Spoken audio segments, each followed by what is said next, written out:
Hey, T Sippers.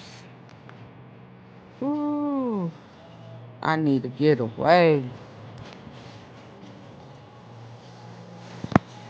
So listen,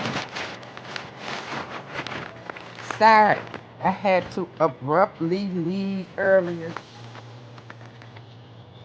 Fire alarm.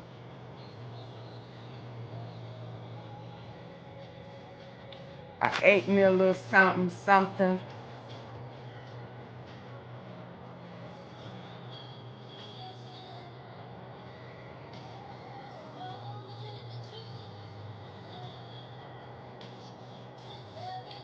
Oh wow.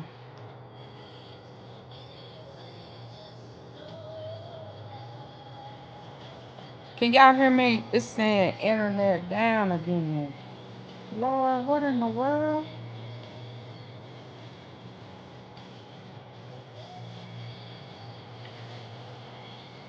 Can you hear me?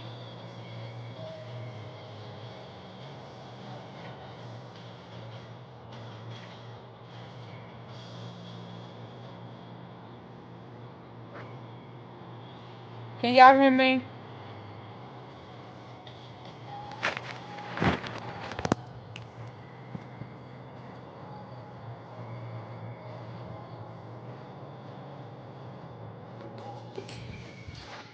Can you hear me? Can y'all hear me?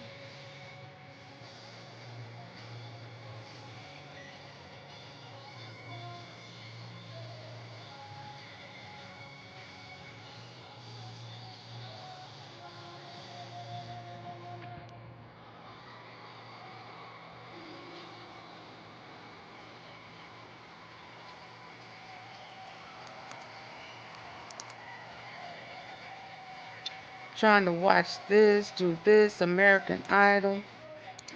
Jamal made it. I don't know if y'all can hear me because my laptop was indicating that I didn't have internet. Can you hear me? Hey, Ronnie, you can hear me?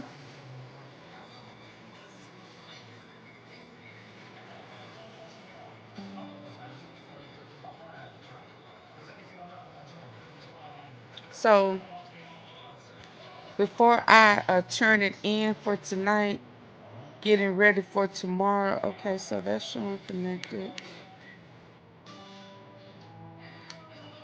Security, both of his security. Uh, Roger Bonds, um, Gene Deal,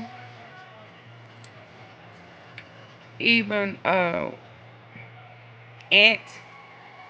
He confirmed that I didn't hear it all, but he confirmed that Diddy did hang Wale over the balcony. So I want to get all of that before the start of the trial with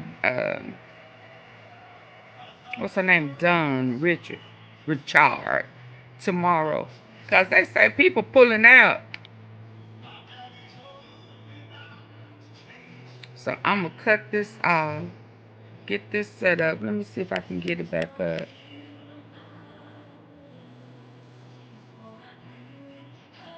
Yeah, this is ugly. We know that Gene Deal was on his way to New York. Old girl said that I'll be sure is not gonna testify. He wasn't subpoenaed. But her reasoning don't make sense to me because he never did talk about the trial. He talked about what he felt like Diddy did to him and Kim Porter, but he never talked about the trial. And hey, Cynthia. Oh, y'all, I hope Jamal. I was about to panic just a minute ago when they did that first elimination. I don't know what's going on. So I'm gonna get this set up, reset up, because it was set up. And I'm ready to crash. If y'all can't tell, and yes, I have on clothes just in case somebody trying to say AunTeaFee, you trying to flash us? No. I'm getting prepared for.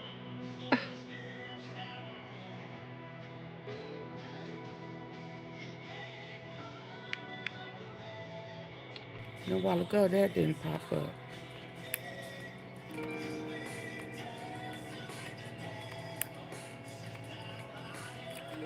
I'm surprised. Can I say this? I'm surprised somebody ain't took Diddy out. As much dirt and stuff as he done, I am awfully surprised he didn't have a bag on his head. Okay, so let me turn this around. I think I'm gonna start with Aunt Lizzie, just in case it disappears. So hold on, y'all.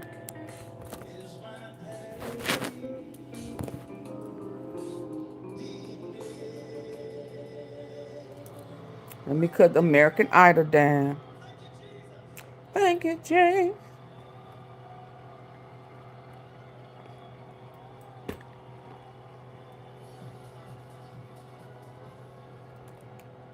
Make sure y'all can see. Consumer Reports ranks car brands on more than 50 road tests, reliability surveys, owner satisfaction surveys, and safety ratings from IIHS. And for 2025, come on in, hitting the like button. It's no surprise they also named Subaru the You know, I wanted to ask you, man. I believe you and Shy were with Wale in the studio, and Diddy came in. I was just in the studio one day. We was prepped by Wale. I was with Wale. I was with Shy, but we was going with Wale to a studio. Before we got there, prior to going to the studio, he had told us we better be around Cassie, and Diddy don't really like people around Cassie. So watch the way we look, watch what we say, just stuff like that. Long story short, somebody gave Diddy the drop on the studio that Wale was in there working with Cassie, and they walked in there in the studio and hung Wale. Y'all know Wale denied this. Pressed him out. And that's how the story just went viral. Me and Shy seen it, but we ain't help him. We ain't help him at all. They ain't help him at all. He was higher than the rest, higher than the rest of them because I seen his Nike boots. So what all happened? You know, Cassie was in the booth and Wale was in there with her or something? It's like a studio, and you can see through the studio. It's a booth, but it's like a balcony connected to the studio. You can see the balcony and the studio, but we looking through the glass. They got the curtains. There's curtains back there, but the curtains we can see through the curtains. And we just, first of all, we know we went to the studio. We went around Wale all day. We know what he got on. We see the balcony. We know we hear the do. That's what makes us run to the window to look through the curtains. So now we looking through. As we looking through, Wale feet, and all you see is feet and ankles. You don't see him.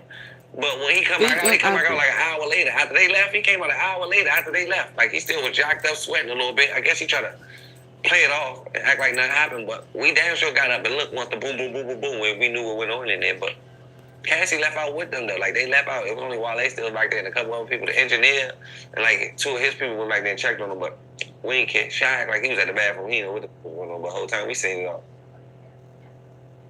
Oh wow. This is the pink salt recipe that took he tried to act like he didn't know what happened. To 126 in just weeks. You know what? The whole time we seen it all. Oh wow. How long did they have him hanging off the balcony? I couldn't tell you a specific time how long they had him hanging off the balcony, but I'm gonna say about from the pot. I don't know how long he was there before I got there. I'm gonna say 1 or 2 minutes after I seen. Like when I seen, it's already feet. It ain't like I seen the process. I didn't see Wale. I just seen the feet. Like I know his shoes. Like I know that's him. I know the bottom of his jeans and his shoes. Like I just know that's him. But it's like they coming back up with him, and as they coming up with him, we just run off. And like we ain't run off, but we went and sat back like where we was at because we thought they was immediately coming right back out, but they didn't come right back out. They stood around for a couple minutes, then came back out. So we tried to make like we didn't know what was going on. Like we got anything about to come on, we better get into it with them. Not for no while. Like I didn't even care. Puffy had like a big reputation for being like really jealous of Cassie at the time? I don't know. I didn't know nothing. Bro, I didn't. First of all, when it sounded like a fake story, somebody tell you think, yeah, bro. Oh, we gotta be around Cassie and Puff Daddy walk in. Something just like prepping. Puff don't want nobody around. You think about Puff Daddy? What the fuck is a nigga? I'm from the ghetto, bro. Nigga talking to me about Puff Daddy in the studio. I'm thinking I'm not even listening for real. Like, I'm listening, but I ain't listening. Shit really happened, though. Like, it really happened. I'm like, oh, it makes sense now, but it is what it is. That Don Richard was going to Were you surprised? Like, yo, that's what Diddy did this shit? Like, Diddy gets down. Like, I don't think people know, man. Like, Diddy... Only reason I wasn't surprised...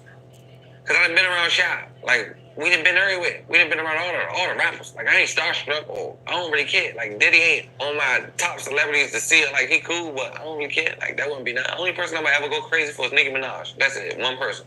Other than that, I don't go for those celebrities. I don't know. It's just something about Nicki. Okay. What did Wale say, like, when he walked out? Nothing. We was more so leaving the studio. He didn't walk around immediately. He walked out probably like an hour or something later. Like an hour, maybe 45. Like a long time after. Not a long time, but he didn't walk straight out. I guess he tried to play it off. Like he was back there still doing Chelsea. shit. We was in the studio.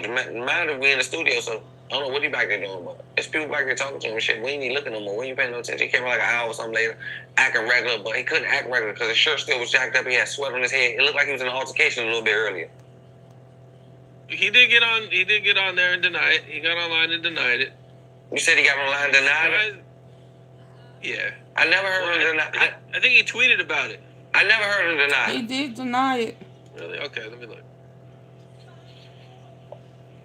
He started talking in riddles. I never heard him deny it. Wale's team says claim of Diddy hanging him from the balcony at Cassie's studio session is complete fabrication. Yeah, Wale's team. His PR person tried to come up with a way to save face, but that ain't work.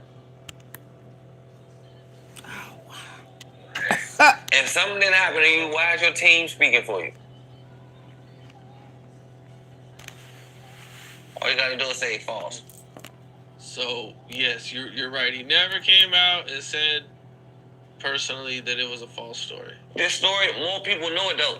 It's not like I'm the only one was dead. You feel what I'm saying? It's not like me and Shy was dead. It's other people that was dead that know this story, so it's like, who's to know one day they might come out and say something. Like, it was other people there, like, I don't know the engineer, like, I don't know who he was, but he was dead. I don't know who Wale people was at the time, but they was dead. Wale's guys didn't try to jump in and help or anything? I don't think Wale be around them type of guys that be into that type of stuff. You thinking like Wale be around like white people, musicians, busboys and boys, politicians, fashion designers. I don't see no gangsters in nothing. All right, well, this just came out, but Boosie shuts down Charleston White's comedy show in Baton Rouge. Just reported, and Charleston White is threatening to call the FBI on him. What's your thoughts on that? First of all, Boosie's slogan is he ain't taking no money out nobody's mouth. So like, if this true, Boosie wasn't supposed to do that. Like, you don't take no money out nobody's pockets. Charleston White or not. First of all, Boosie, you real nigga. Like, what you even doing getting into it with Charleston White? Hey, BTS. Into it. But on the Charleston White side of things, Charleston White is crazy, but Charleston White is Charleston White. At least he got the balls to tell you he called the FBI. Like, he could, at least he let you know what it is. Like, you know what's up with Charleston White once you get yourself into it with him. But I feel like Say Cheese need to get him and Butter a podcast. Charleston White and Butter a podcast? Yeah, the Tabasco Brothers. The podcast. Them niggas hot as shit. I think they need a podcast. So I only wanted to listen to him about Charleston White and Butter is crazy. Boosie already acquainted with the feds. Yeah, I just wanted to hear what he had to say about it. It'll melt the internet for sure, 100%. Oh, wow, he funny, y'all. So you think so? Boosie's wrong for taking money out of his pocket, man. Allegedly they're saying that Boosie threatened the guy, so the dude sent Charleston his money back. Cannabis. Oh, it's wow. not just legal in 38 states. I don't know why they do it's this a cannabis stuff with me. $36 billion global industry. his money back. Boosie ain't supposed to be messing up nobody's business. First of all, why is Boosie getting into it with Charleston White? If Charleston White want to go to Louisiana, let him go to Louisiana. Boosie got untense a little bit. I don't know. I don't feel like getting into it with this old ass nigga. Like, I don't even feel like saying the wrong thing on the internet and get into it with this old ass. I can use a little Boosie verse or kick it with him at the mansion, talk to him about some real nigga shit. Boosie need a friend. Boosie just need a friend. We can kick it, Boosie. I don't know. I fuck with Boosie though.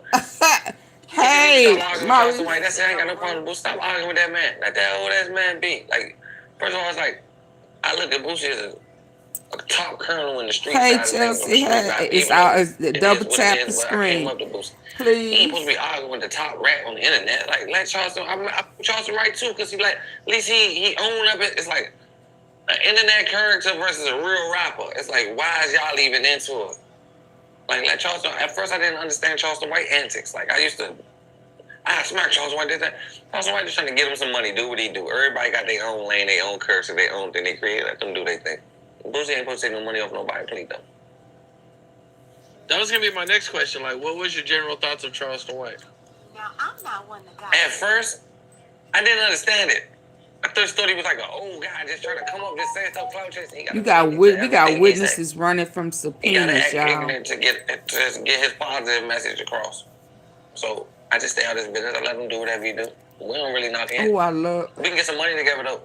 And one thing about Charleston White, I'm not in the street, so I don't care about him being the police or hot. There's nothing he can tell on me about. And he be around the police, so I'm gonna be safe anyway. So like, I don't care. I wouldn't mind working around. At least I know he ain't gonna backdoor me. I'm a civilian. I ain't got nothing to do with what he do in his daytime. What do you think about him pepper spraying everybody? That's insane. But he pepper spraying everybody. Like, old head with some pepper spray. You gotta respect that. He ain't trying to kill you. Some pepper spray trying to survive. Get some content off you. You wanna know what's crazy to me though? I can make more money with Charleston White than I could with Lil Boosie. I'm a content creator. He a content creator. Rap is like, that's old news. That's last generation. Yeah, he was there when Wale got hung off the balcony. Time of content creators. Content creators do numbers. I don't think rappers do as many numbers. Not at all. Right. It's kind of shocking. It's kind of surprising. At least for me. But, you know, you and Charleston White would be cool too on a podcast. No, most definitely. Yeah, I can see that. How do you think that would go? I do Charleston though. I want to see why we wouldn't get along. It's a character. Like in real life, he's an elderly person. I ain't say elderly like he old, but I respect my elders if you get what I'm saying. Like I would never disrespect a man. You feel what I'm saying? I wasn't grew up like that, right or wrong. But he believe in what he believe in. I'm not trying. He's not butter. Butter's not butter. He's like that's like your father being high. You can't control your father or your grandfather telling. That's what they on. Butter is different. Butter's my age, my generation. We know better. Charleston White ain't in our generation. Like Charleston White, just like the hot old man, like Mr. Wilson. Mr. Wilson. But they call him hot. Like I don't even call it hot. I wouldn't even say Charleston White hot. He more so. He Charleston White. He gonna do what he gonna tell you. Hot is like you gonna do something and nobody don't know you gonna do it. He gonna tell you gonna call the police. Like it's your decision to do something to get the police called on you. If that makes sense. What's up? This is Cam Capone. We got more content like this coming soon. So hit that like. That was funny. Hold on.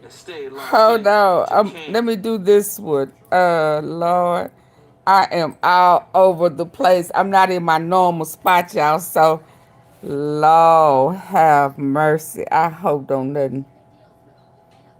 Hold on. I'm not one to gossip, but I will bring you the tea. Welcome to Chronicles Tea. Hold on, I need to cut this one up. Hold on. I'm trying to do too much, y'all, at night.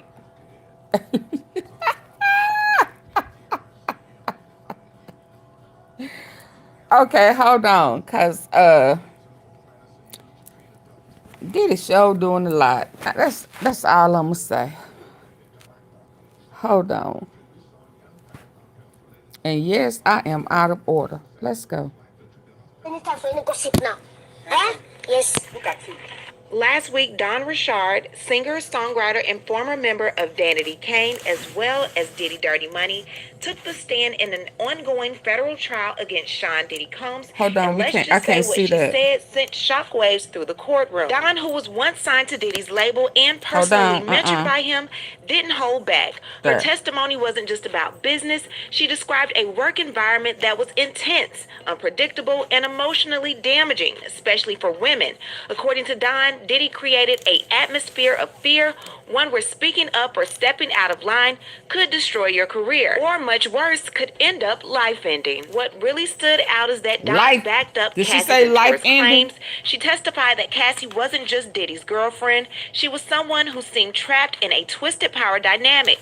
Don said she saw signs of emotional manipulation and that Cassie was isolated in ways that didn't feel normal for a relationship. Don detailed a 2009 incident which she witnessed while inside of Combs' home, where Combs began screaming and he proceeded to hit Cassie in the head with a skillet and beat her up while she was on the ground in front of not only Don, but also her fellow bandmate, Kalina Harper. She's supposed to be back on the stage in the morning. Diddy's team filed a notice of motion for an oral argument, suggesting that Don's civil lawsuit, where she alleges abuse, mistreatment, forced labor, sex trafficking, and unfair use of work, be thrown out. So we're going to talk about the Don and Diddy situation, but I also want to talk to you about Clayton Howard, also known as Dave. He is one of the alleged sex workers of Diddy and Cassie.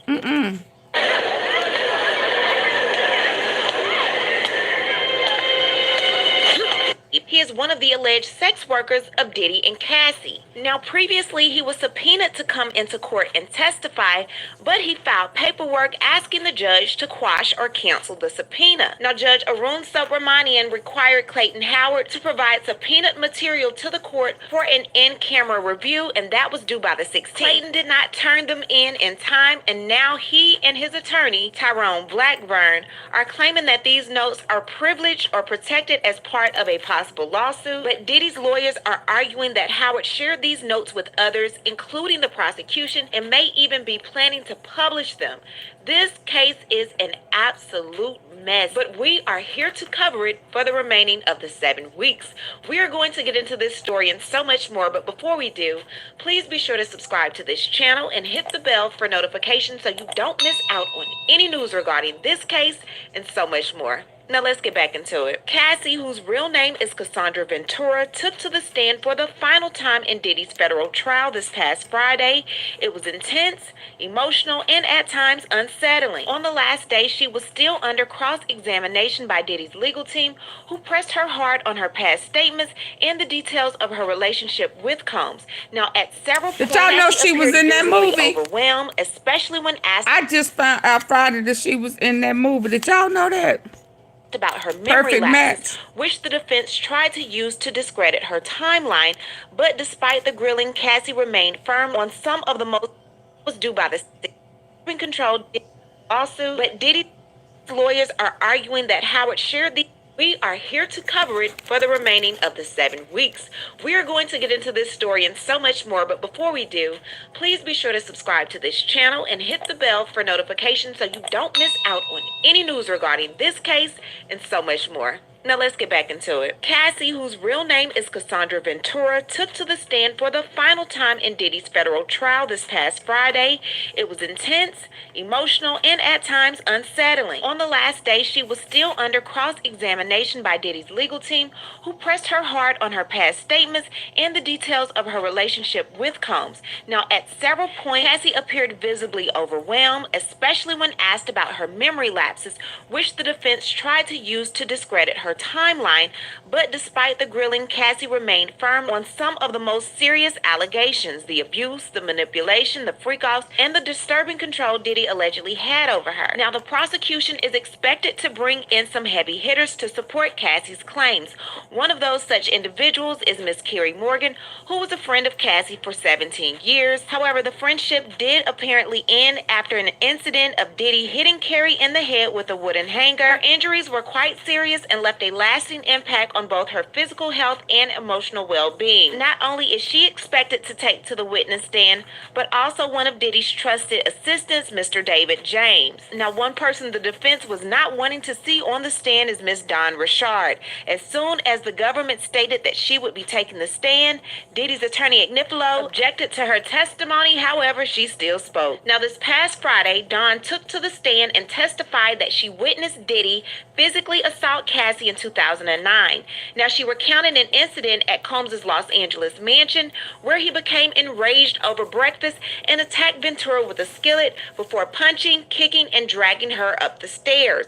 Now, following her testimony, Diddy's defense team filed a motion to dismiss Richard's lawsuit, arguing that her claims were unfounded and strategically timed to coincide with the trial. Now, back in September 2024, Dawn Richard filed a civil lawsuit against Sean P. Diddy Combs, alleging a pattern of sexual assault, abuse, and coercion during her tenure under his management. Now, some of the key allegations in the assault include sexual misconduct, in which Ms. Richard accuses Combs of repeatedly groping her without consent, entering her dressing room while she was undressed, and instructing her to strip to her underwear during meetings.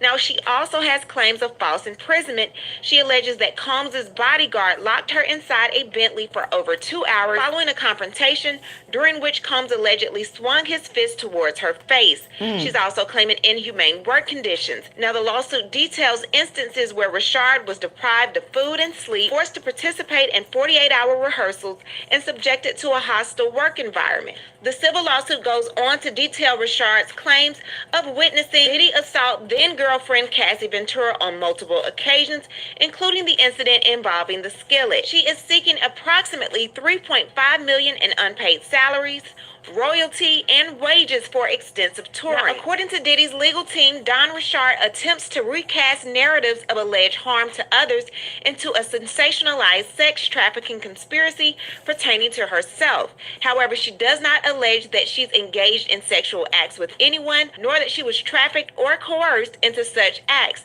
Instead, she presents a disturbing, if true, but legally non-actionable account of the challenging environment she faced while striving for fame in the industry 2 decades ago, and her subsequent frustration over perceived undercompensation when she chose to collaborate again with one of the defendants years later. Regardless of the difficulties she may have encountered in her career, there is no legal foundation to hold every music industry professional she interacted with liable for these experiences. The allegations in the First Amendment complaint failed to establish any legal and cognizable injury specific to the plaintiff. Now, according to Diddy's team, the alleged abuse occurred between 2004 and 2011, but the lawsuit wasn't filed until late 2024. The statutes of limitations for most of her claims range from 1 to 10 years, meaning they've expired long ago. Richard's attempt to revive her claim under a 2022 New York City law is argued to be preemptive by state law and therefore invalid. They go on to say that Richard does not allege she engaged in sex acts,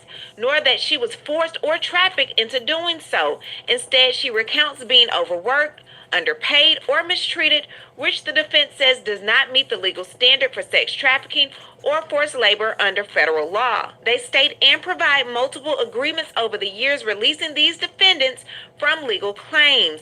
These contracts include broad releases of liability, and the defense says they legally bar many of her claims now. Okay, so this first agreement is a standard recording contract between Dawn Richard and Bad Boy Records for her work as a music artist. Now, exclusive relationship. Dawn Richard agreed to work only with Bad Boy Records for recording and releasing music during her contract period. Now, as far as royalties and compensation, this agreement likely includes details about how royalties from her music would be split, though the exact breakdown is not shown in these excerpts, and then the release clause. So she released the label and its agents from all claims up to the date of the agreement, and this is important because it means she legally agreed not to sue for anything that happened before June 29th, 2007, with limited exceptions like unpaid royalties. So pretty much anything that she's suing for that happened during making the band, this agreement is saying that she cannot sue for that. That's what Diddy's team is saying. I'm no legal expert. Then there was an October 22nd, 2021 amendment agreement with Janice Combs Publishing Inc. During this time, she got her rights back. Dawn was reassigned ownership and administration rights to the song she wrote. The transfer is effective as of July 1st, 2021, but the companies retain any earnings up until June 30th, 2021. She signed a sweeping legal release. Dawn released Sean Combs, Janice Combs Publishing, Sony Music Publishing, and others from any and all legal claims related to her compositions and the publishing agreement from the beginning of time through the signing date of July 1st, 2021. This includes known and unknown claims, even those that might arise later. Pretty much Diddy's team is stating that she signed an agreement that Diddy would keep all of the funds, all of the royalties from her music before her publishing was released back to her in 2021. So what does this mean for Dawn's lawsuit? If her current lawsuit includes claims that happened before mid-2007, the 2007 recording contract may block those claims. Now, the 2021 publishing agreement could block any publishing related claims and even some broader allegations because of the extremely broad release language. By signing a 2021 agreement that gave her rights back, released Combs and agreed not to sue, then filing a lawsuit later, Dawn opens herself up to legal. Hi, I'm Dustin, and this is Nathan with Drive Fast USA, Omaha's new buy here, pay here If it ain't headquarters. one person, it's another. Not to sue, then filing a lawsuit later, Dawn opens herself up to legal claims that she breached this agreement. This is all according to Diddy's team, not myself. I am not a legal expert. In my opinion, Diddy and his legal team had all of this in their arsenal and was waiting to see if Dawn was going to take the stand in his federal case. And when she did, he contacted his civil legal team and told them, let her rip. Now let's get into Clayton Howard. No Diddy. So Diddy subpoenaed all written material and notes from the sex worker Clayton Howard, who moved to quash the motion. Now the defense team says we want all the goods, and we're currently waiting to see how the judge responds. So Clayton Howard, aka Dave, is a years-long sex worker of both Diddy and Cassie. Now Mr. Clayton allegedly has some notes that he took during his time of being a sex worker of Cassie and Diddy, and one of Diddy's attorneys, Tini Garrigo, submitted a subpoena saying you are commanded to produce all written material and notes you have created concerning your memories of events relevant to the above captioned case, including but not limited to the portions of the written journal you have been maintaining that document those memories. The document should be produced by email to the following email address. Said document shall be produced on or before May 12, 2025, which was the first day of trial. Now, it's being alleged that Clayton's recollection of his rendezvous with Cassie and Diddy don't really fall in line with Cassie's recollection of what she told while on the stand. This is the reason why this journal is important to Diddy's defense team. They want to prove that Diddy was not this big monster. Cassie and Clayton were allegedly cool behind the freak-off, and this will indeed tear apart the prosecution's entire case. So Clayton, through his attorney Tyrone Blackburn, who has been filing lawsuit after lawsuit civilly against Diddy since late last year, submitted a motion to quash or cancel this subpoena. Due by the 16th last Friday, Howard was supposed to provide the subpoenaed material to the court for an in-camera review with Judge Subramanian. However, that did not happen. Now, Blackburn argued that these writings are protected by attorney-client or work product privilege,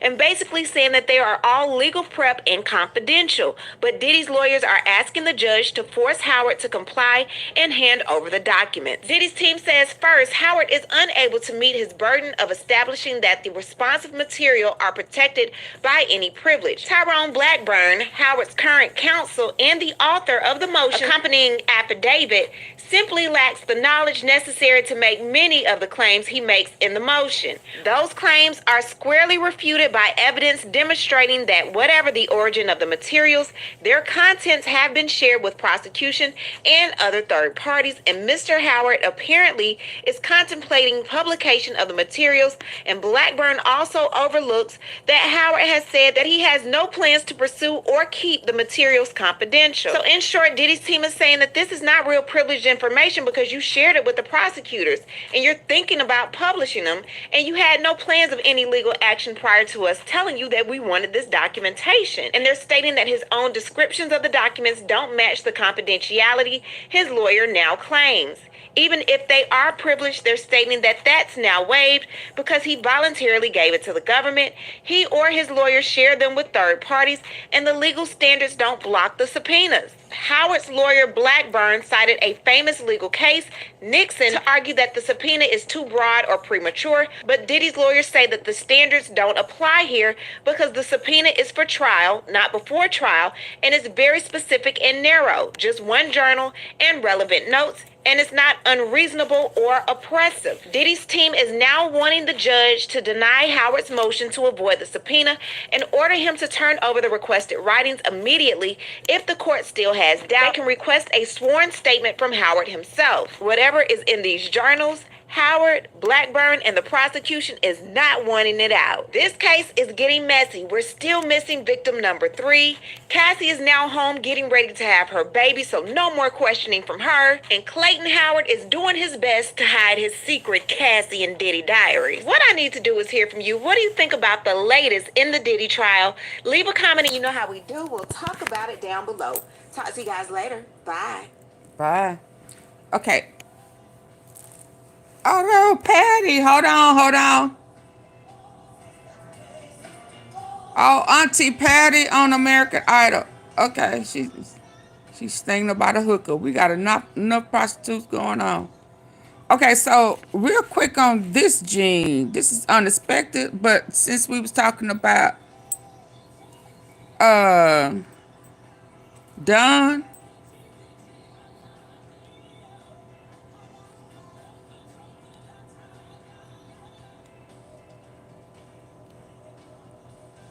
Did I cut the volume down?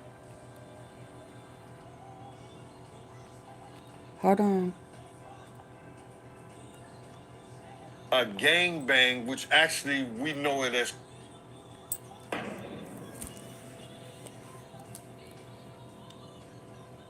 Yeah, you might be right about that, man. I mean, I believe you, man. But you heard about what Dunn put in his lawsuit about Diddy? She said that she saw Diddy and several men run a gangbang on his assistant at a hotel pool in Scotland. You heard about this? My man, if she witnessed, and she's saying that she witnessed. Oh, okay. A gangbang, which actually we know it as called a train. And she worked on the album, The Train to Paris. Oh. And like I heard one of the so one of them Danity. Oh wow. YouTuber Could Be Tistel say that we didn't know what the Train to Paris meant, but now we know that the Train to Paris was a train in Scotland, according to Dawn. It wasn't a train in Paris, it was a train in Scotland. Now, only time I ever witnessed Puff doing something is when 2 guys and 2 girls will go in the room. And that was just regular. And however they did it, whatever they did, that was their business. But he gotten bold enough, whereas that he would do that in front of Dawn and other people at a poolside in Scotland. You sure it was Scotland, man? Yeah, that's what she said, man. The sweetest moments deserve the boldest flavors. Scotland, Arizona, but not Scotland, the country. Nah, she talking about the country, man. Wow. I just think that, you know, man, you got to go back to the drugs and the alcohol, man. The drugs and the alcohol, man. Like our new concrete and mixer. those things that make you do strange things. And for somebody to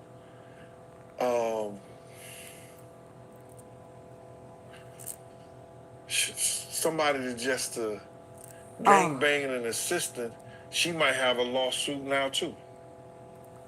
Wow. She might have a lawsuit too. Cause you can't do that to people that work for you, bro. You can't. Yeah, it's eye-opening, man. Looking at this lawsuit that Dunn got against Diddy, She claiming that he'll remove her from songs and turn off her mic when she performing, when she'll turn down his advances. Those are things that she's gonna have to bring up into the lawsuit, that Diddy stopped the way that she was working and how she could work by the fact that he would change, like you just said.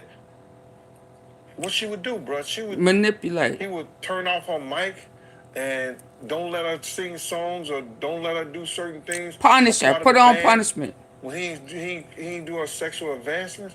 Yo, I don't know what to say about that, brother. All I can say is that, you know, all of it sounds like using his power. This is the force and coercion. That works for him.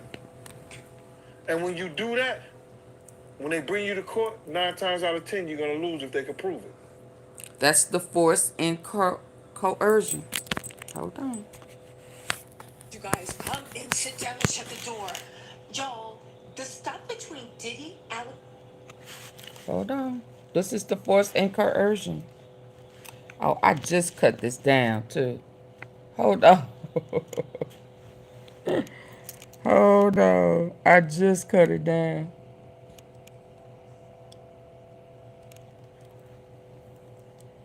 Danny King co-member Don Richard filed a messy and explosive lawsuit against Diddy last week. We'll be on the stand Monday. Of allegedly mistreating the Danny King girls in the morning and subjecting them to torture-like conditions. She also claims to have witnessed him put hands on Cassie in public and other women. Well, Aubrey is now claiming to allegedly be one of those women who were hurt and mistreated by Diddy. And y'all, she came with some long receipts that just might put Diddy in jail for a long, long time. Because the tea she's about to spill is crazy spicy. Don Richards' lawsuit came out of the nowhere because everybody thought that she was still cool with Diddy. I mean, sure, we all started to give Diddy the side eye when it came to his relationships with women, all thanks to Cassie after her explosive lawsuit, where Cassie's lawsuit also gave more women the courage to come forward. And so far, there have been 6 or 7 women who have filed lawsuits against Diddy, accusing him of inappropriate behavior and misconduct going back about 30 years to the early 90s. So yeah, we definitely knew that Diddy allegedly had a lot of things, but what we didn't expect was that Don Richard was going to be one of them. For one, she chose to stay with Diddy's label after Danny Kane broke up, and that had people believing that she was something of a teacher's pet. She was a part of Dirty Money, and she also appeared on Diddy's last album, Love, which he dropped in September 2023, only a few weeks before Cassie's lawsuit dropped. And let's not even get into the fact that she had always talked about how fiercely loyal she was to Diddy, and how he was always going to have her loyalty no matter what, because he bought her out of a bad contract, and she said he will always be her forever homie. Ever since you went independent, do you talk to Diddy? Not as often as I'd like, but that's the homie forever. Yeah. People will never understand that relationship, you know, like, people didn't know that Puff had bought me out of a contract prior to even getting on the show. Really? So I had loyalty to that, you know, and that's a respect that I understand that I loved my group, and I know that it wasn't I chose Puff over my group at the time. It was more of, when someone does that, where I come from, you got to respect that on a large level. So I gave loyalty to him, and I think I'll never forget that. And my father and my mother, for what we gone through, we'll never forget that. And I think with all his crazy, I look at things like that as loyalty. So I was loyal to him, and I paid my dues back like a businesswoman should. Right. Until he said, okay, your dues are paid, and then I left. Not, I'm going to leave you after you did me something. And then just... And a solid, and they say, oh, by the way, thank you for buying out my contract, but now I'm going to go over here. I just never said anything about that. I kept that contract. And I never told anybody. I took all the hate that came with it, that people thought I had didn't choose my group. I just took it.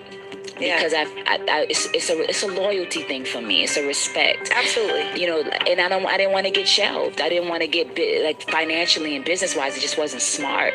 Yeah. So I wanted to pay my dues, so I did, and I always respect him for that. Yeah. She also claimed that she had no bad story about Diddy. That's it. You know, it wasn't all perfect. It wasn't all great. Yeah. He's exactly what people say he is, but he's also exactly what people say. I don't have the story that you have. I have I got out alive. Yeah. And I got out with a business, and I don't have no bad stories. That was only support. Did y'all hear her? If you do, She said she got out alive. Did y'all hear that? She said, I got out alive and I got out with a business.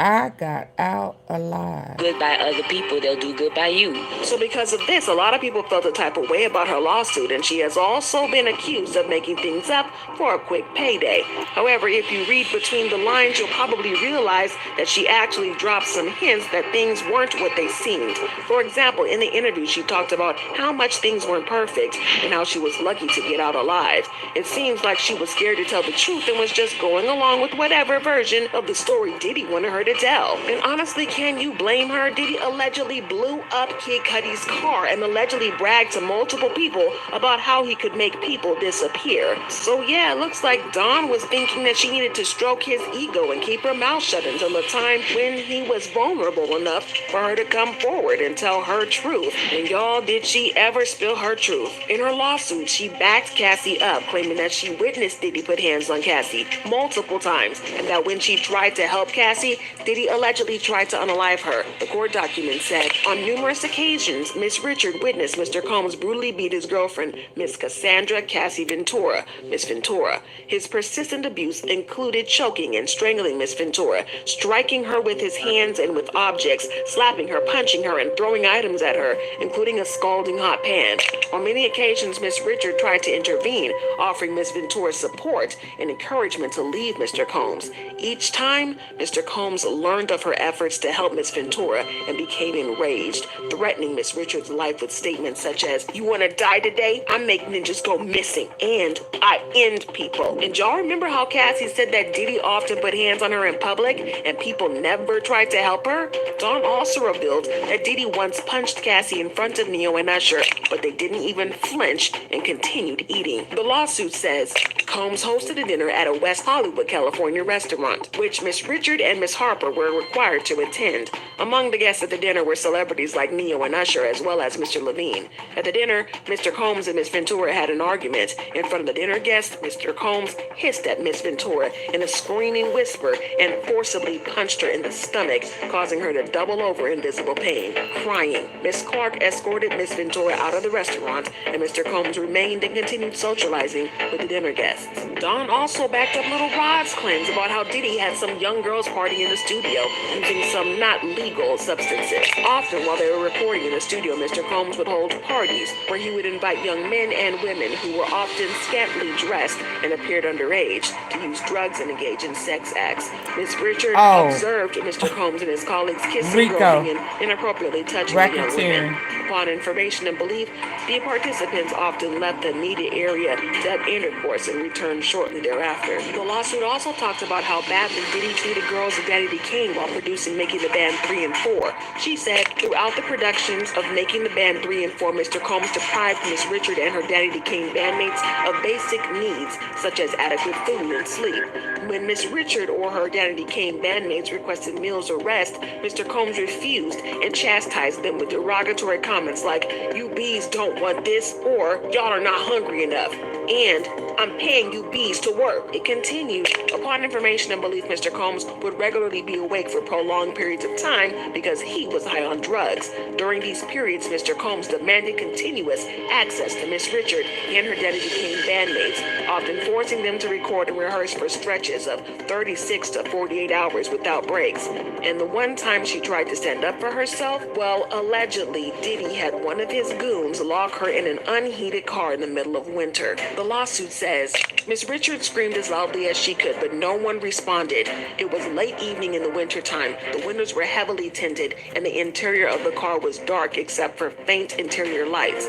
Miss Richard's belongings and winter coat were in the studio, while the ignition was off and there was no heat. With Mr. Combs' prior threats and violence running through her mind, Miss Richard felt sheer panic, terror, and feelings of claustrophobia at being locked in a small, dark, enclosed space with no way to communicate or call for help. She began to feel cold and feared for her life, not knowing when or if she would be released. Y'all, this situation is crazy, but according to Aubrey O'Day, Dawn was not the only member of Daddy D. Kane to have gotten this treatment from Diddy, because she also got treated like that. Looking back, he should have seen the red flags waving in the air because making the band was a crazy hot mess. But at the time, reality TV was messy and very toxic, so everybody took it as normal back then. I mean, y'all remember how toxic some other similar shows like America's Next Top Model were? So at the time, nobody really thought that what Diddy did to Danny Kane on the show was that bad. However, Aubrey was one of those people who tried hard to fight back against Diddy and didn't take any BS from him. She was very stubborn, and this caused her to clash with Diddy many times. Pleasure, what do you want to look like, though? Do you want to look like a playboy, playmate? Do you want to look like you? I'm done with all of that. No. What do you want to look like, though? I'll tell you. What do you want to look like, though? I'll tell you. I'm not focused on me. I'm focused on what this group should look like and how I should fit in this situation. You like big hair, though. I don't like big hair. You like big hair. You like big hair. You like a lot of makeup and all that.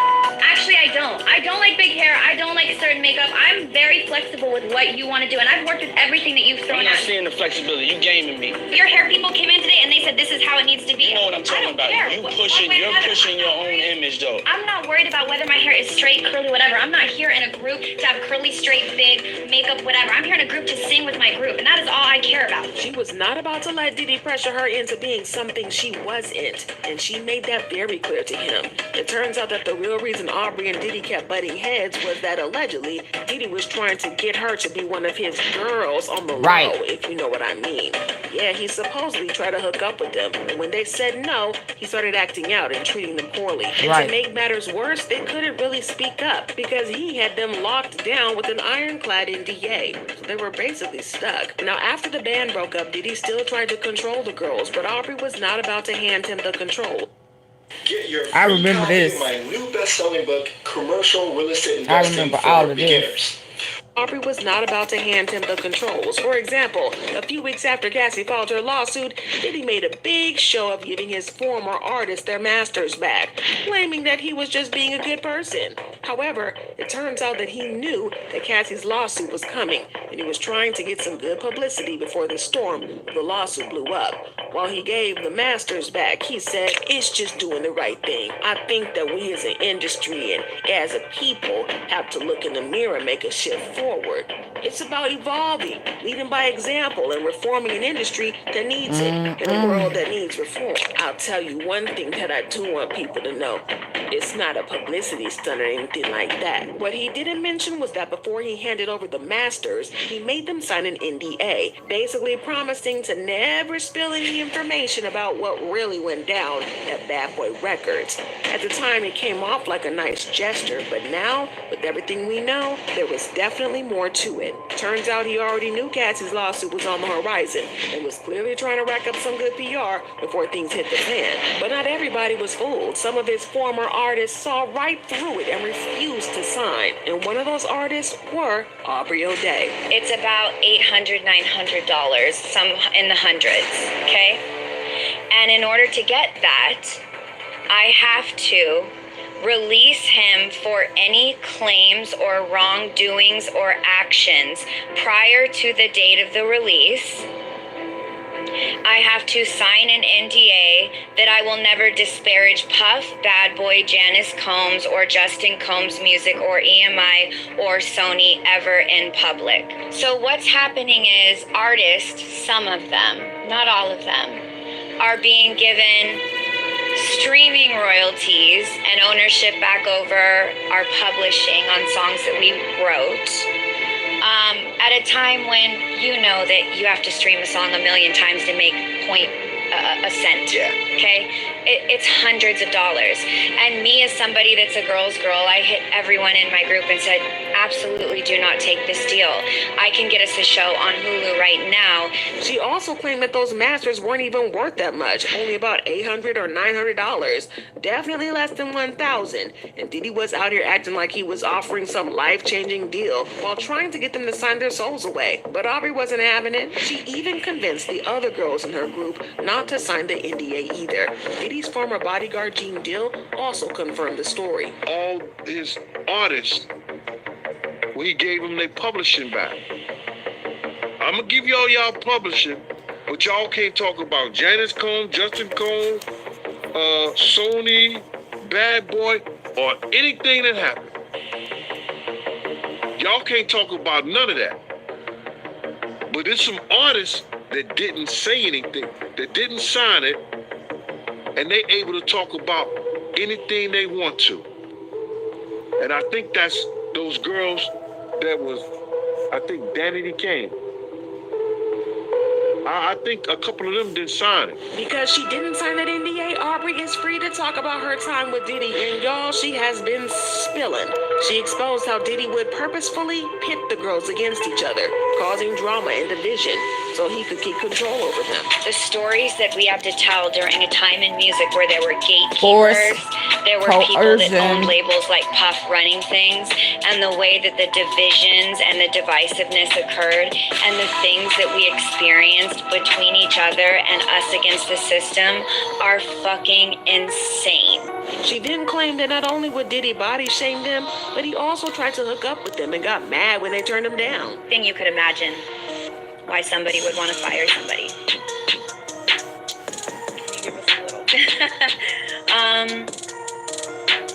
I wasn't willing to do what was expected of me. Not talent-wise, but in other areas. And were other girls doing? I was the only one that was in those types of positions. He was the hardest person that you can work for, and it was torture. And not the work part of it, but the other stuff. Mind games, like just all the girls were so divided, and the men and the people running it had their hands in it, moving everything. It's difficult when you're that young to understand your worth as a woman through the men that I was around. Yep. And that was very traumatic. I don't think any of us have healed from that. Diddy would be like, you're not hot anymore, like what happened? You don't have anything, like you don't have any curves. You're looking like you're not looking like, I can't get people to think that you're my good looking person. Looking back now, even just watching the show, it's very clear that Diddy was bullying them right in front of everyone. But like I said, reality TV was so wild back then that most people either didn't think much of it or didn't realize how wrong it was. But fast forward to Cassie's lawsuit and all the other lawsuits piling up against him, and folks are finally connecting the dots, realizing just how messed up he really was. For example, remember how Diddy was always telling them how to dress and act? Well, turns out it wasn't just about their public image. Allegedly, he was pimping them out to other men. He wanted them to look pimping them out to other men. Because I heard him, and I'm giving you this, Aubrey. He stood up there and he said, in front of a lot of people, we were in the studio. And I said something to him and walked out the studio. He said, yo, I'm going to drug their ass off and pick them out. And pimp them out to my nigga. He said, I'ma drug them out. I'm gonna get them all on drugs, and I'm gonna pimp their ass out to my nigga. I was like,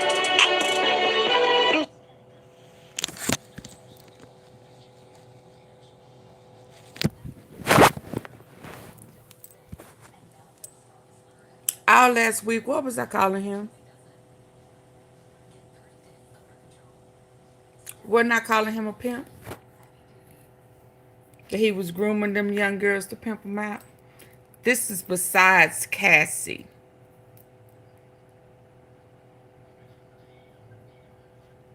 A pimp.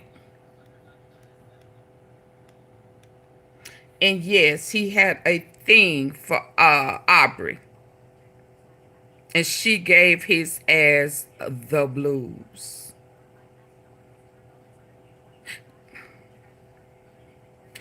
I believe everything they saying. So yeah, I remember yesterday when I was trying to explain to y'all the setup and how Cassie was just the bread of the sandwich, fifth floor brumman sandwich that the feds was finna eat that ass up. Y'all remember?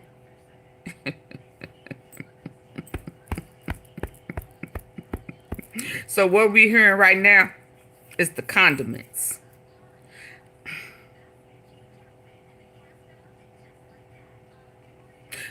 For the force and coercion. And the male XXX slaves is the meat and potatoes, baby. So this is why Diddy trying to stop them folk. Because now they saying Aubrey O'Day is not going to testify, and she was. All of a sudden, Justin Bieber, I was never touched by him, and we know good and dang well he was. He was trying to avoid him at all costs. Yeah. Because he even tried to act like he's not had any personal encounter with Diddy at all. And we know good and damn well that ain't truth, because it was some interview that they did, and he was saying that Justin know he better not discuss what we do. Some he said. I was like, oh shit, is he threatening him? And that was some time ago. But let's finish listening. Somebody's kids. Let me back that thing up. Oh, it's gonna get bad, baby. Y'all thought You look like a whale swimming.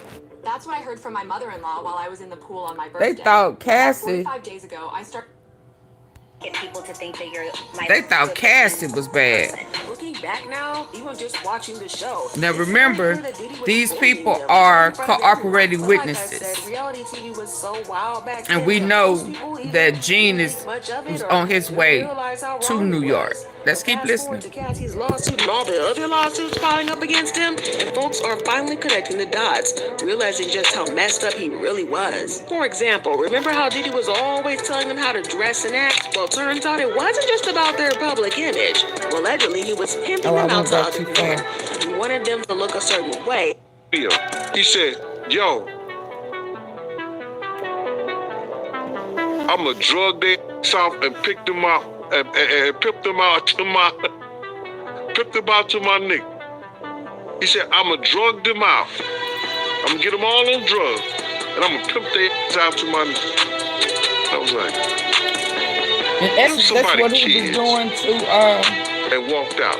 Well, Aubrey O'Day is also claiming that Diddy allegedly did some horrible things to her, too, if you know what I mean. She claimed that Diddy allegedly touched her inappropriately and allegedly tried to SA her on multiple occasions. But not only that, treated her like a slave, and that she had it worse than other girls in the group because she was the only one with the guts to talk back to him and stand up for herself. She claimed that this made Diddy even more into her, and the more she tried to stand up for herself, the more he tried to break her down and get her to bend to his demands. She described it as a toxic situation and that she was lucky to get away when she did. And you know the fans have a whole lot of questions and a lot of things to say. And they've been tweeting stuff like, Aubrey O'Day been talking about Diddy for years and nobody been paying her any attention. Aubrey refused to sign an NDA. Diddy canceled her because she knows the truth. Too many roads lead to Diddy for me to think it's something else. The truth will come to light. Not discrediting Dawn. Diddy is disgusting and belongs in hell. But Aubrey O'Day has been speaking out, vocalizing facts for years, and was painted to look like a deranged, bitter woman who was fired from Daddy Kane. She never backed down from his dirty, demonic behind, even under contract. And Aubrey O'Day will be filing her lawsuit against MEMPHIS. She's been ready to go to court. Chelsea, you always want to blame somebody else. He was a worker. He had a job. It's a lot of people. You gonna hear, he had, in just a few minutes, there were a lot of people that was on his payroll. And it ain't no different than him and Gotti. It ain't no different than him and Jay-Z. It ain't no different than a lot of people you like. You just don't realize they roll. So Gene had a job. At least he was man enough to walk out. Some of them didn't. Some of them partook in it. Yeah, I ain't putting no blame on nobody that had a job. Half of them didn't even know what was going on. But I gotta know what y'all think about this. Drop your thoughts and comments below, and then check out this next video.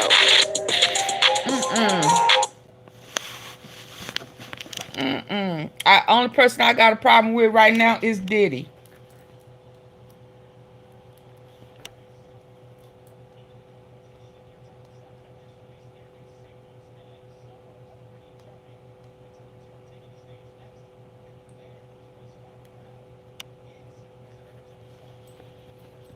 He could have still been employed with him.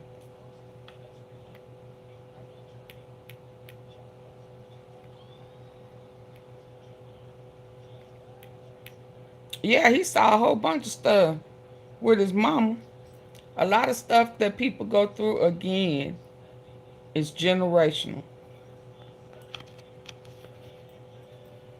But even with that,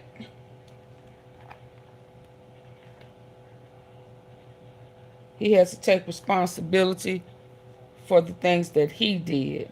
But shout out to Roger Bonds. And I didn't know, watching this really shine some light. That's what's up, man. So for people who might not know, I think everybody kind of knows who you are, but for the people who don't know, you know what I'm saying, can you kind of give them a little bit of history on your relationship and your history with Diddy?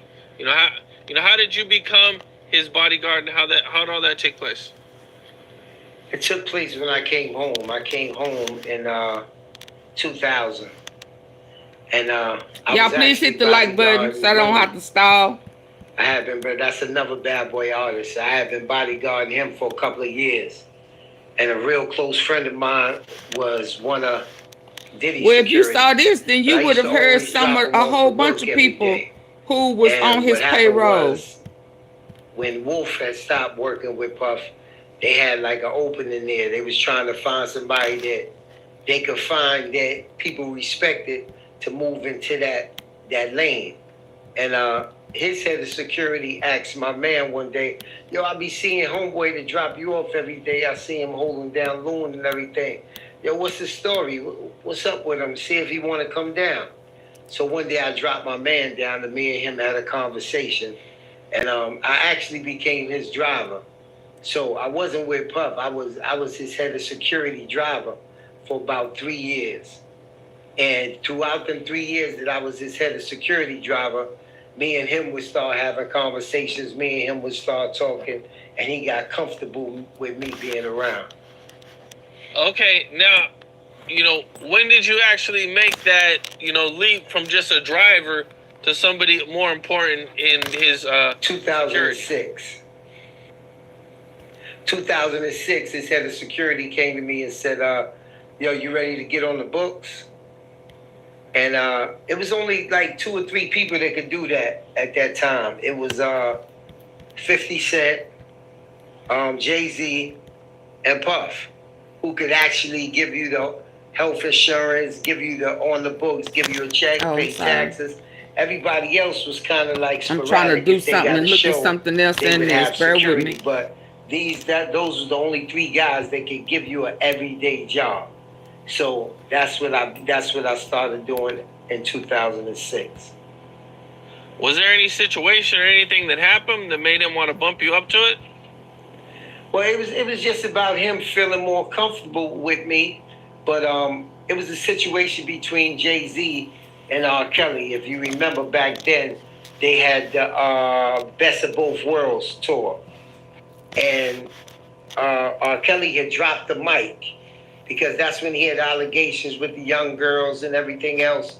And he said he seen somebody in the crowd in Madison Square Garden flash a gun at him. So he just dropped the mic and said that he couldn't perform no longer. And Puff just happened to be in the crowd watching the show. Was Jay-Z on stage with R. Kelly when this happened? Nah, he wasn't on. He was backstage waiting to go on. So the way they did their show is... Hold on. We don't have to hear this because... Cannabis. Yeah, I don't have to hear that part. States. It's a $36 billion global industry. And it's coming in at a regular time. We started hanging out even later. We started, being around people. To engage in prostitution, they're calling it a commercial. Dr. Box, there were many failed attempts to fix my teeth. You created a permanent solution and customized my teeth. Kelly and them tried to get back on stage after like 20 minutes. I mean, they had, they security had guns out, everything. And they was trying to get back on stage. And if you know Jay-Z, little man, for real. But I also know that there's other things that play a part in that. And I just don't know how bad those other things got. It was basically like something that you wait to happen, even though you don't want nothing to happen. You say, yo, you want to prove yourself every day. So when this happened, I'm gonna start back this here. is what I was waiting for to happen. So I could prove basically that I'm loyal, basically that I got heart, basically that I'm ready to ride or die. Because when you got 30, 40 people and you go into action, it's just something that I was used to doing. It wasn't something that I really had to think about. It was something I was doing all my life. But it felt good to get that promotion because, like I said, coming home, you don't know what you're doing. You don't know what tomorrow gonna bring. So that just gave a foundation for me to know that I'm getting a check every week, for me to know that I got health care, for me to know that everything gonna be all right. Now, I'd kind of like to get into some of the most recent stuff going on with Diddy right now, man. So, I think everybody knows Diddy has been indicted. He's been arrested for racketeering, sex trafficking by force, transportation to engage in prostitution. They're calling it a commercial sex enterprise. What is your first thoughts when you first heard these charges and learned that he was arrested? I mean, this been going on for a while. You know what I'm saying? This been going on for a while, but like I've said plenty of times, you gotta dig deep into what these things mean before you say a person is innocent, before you say a person is guilty. You know what I'm saying? You gotta really know what they talk about. When you hear sex trafficking and stuff, you automatically say, yo, it's bullshit. You automatically say it's innocent until you actually read what they call it sex trafficking.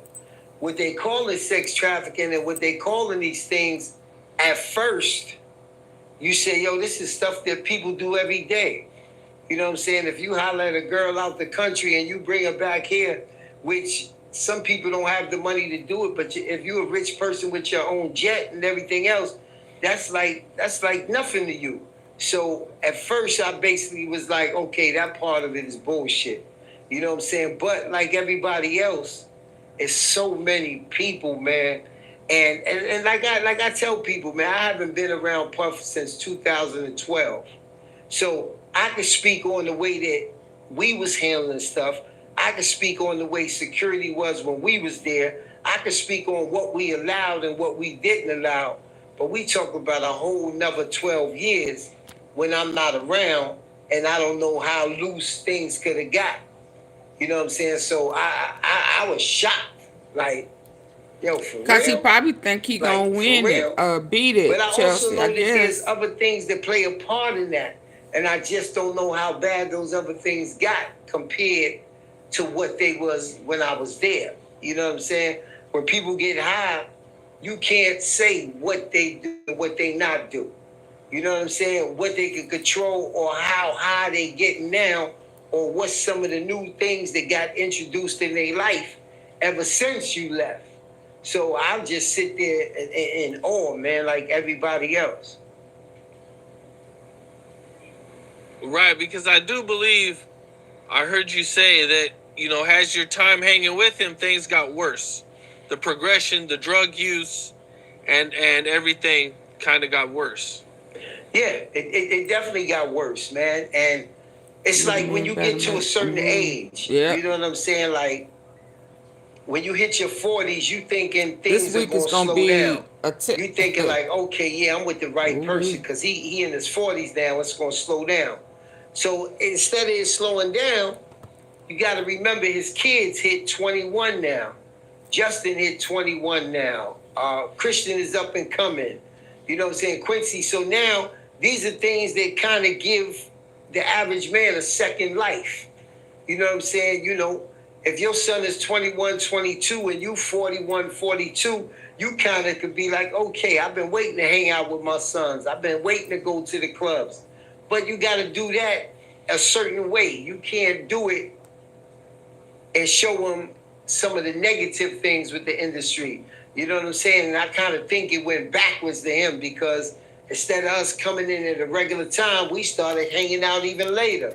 We started, being around people that was getting high and doing different things. So to me, it got worse. You know what I'm saying? To a person who's a groupie or a person who loved doing that type of shit, then to them it got better. But to me, it got worse. You know what I'm saying? Because I'm looking at the individual. I'm looking at the person I was around when I first started working. This is the pink salt recipe that took me from 179 to 126 in just weeks. You know, compared to the person that he is when I'm getting ready to leave. And at that time, I didn't know I was getting ready to leave. So I'm looking at it, instead of us progressing, we regressing. You know what I'm saying? It was a couple of times that I went with him to rehab. You know what I'm saying? A couple of times that I know he went to rehab. So I know that he's trying to get better. But being around these type of people, I'm looking and I'm like, damn, he ain't getting no better. You know what I'm saying? It's like a person crawling. When a baby crawls, then they walk and then they run. Instead of him going backwards, he was instead of him going forward. Man, the abuse was crazy. How many times would you say he tried to get better and go to rehab? And how do you keep that out of the media? Well, listen. Well, when you got money like that, it's institutions whose job is not to report it, because then they know that they're not gonna make money. You know what I'm saying? So they got a lot of places that you can go to that these celebrities go to. Same way the celebrities go to the hospitals when they overdose. You know what I'm saying? Or when the stuff is getting bad and they have connections to the hospital, say, yo, we getting ready to come in through the back. Yo, we getting ready such and such. And they actually lay out the red carpet for your people to come through the back, for you to get upstairs, and you never know nothing of it. So there's a lot of places that you could go to for rehab, and it never hits the media. Okay. Now, his lawyer recently did an interview with TMZ, and he says he thinks Diddy is going to take the stand in his own defense. What's your thoughts on that? Well, you know, they always tell you don't take the stand.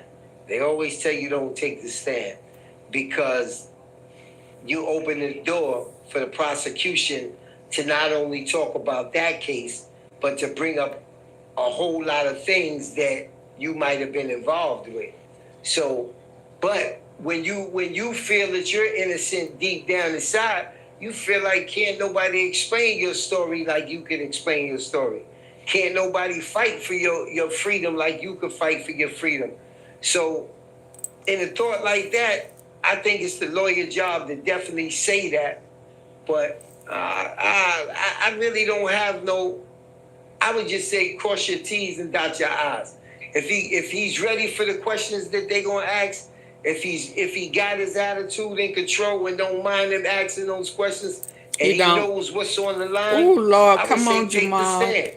Now, if you know that you got a lot of shit that's gonna be talked about that you're not ready to talk about, I think you need to pass that up and don't let your ego get the best of you.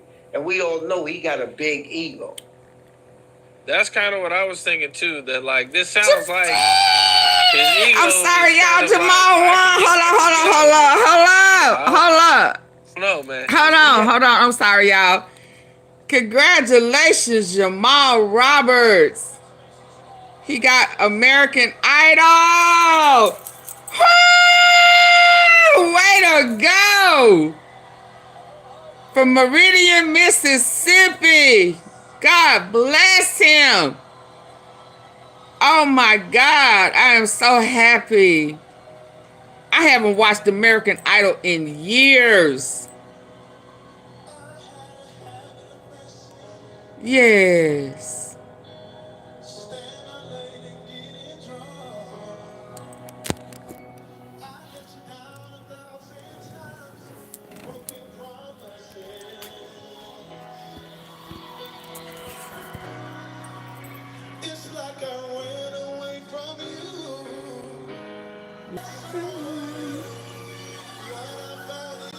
Okay.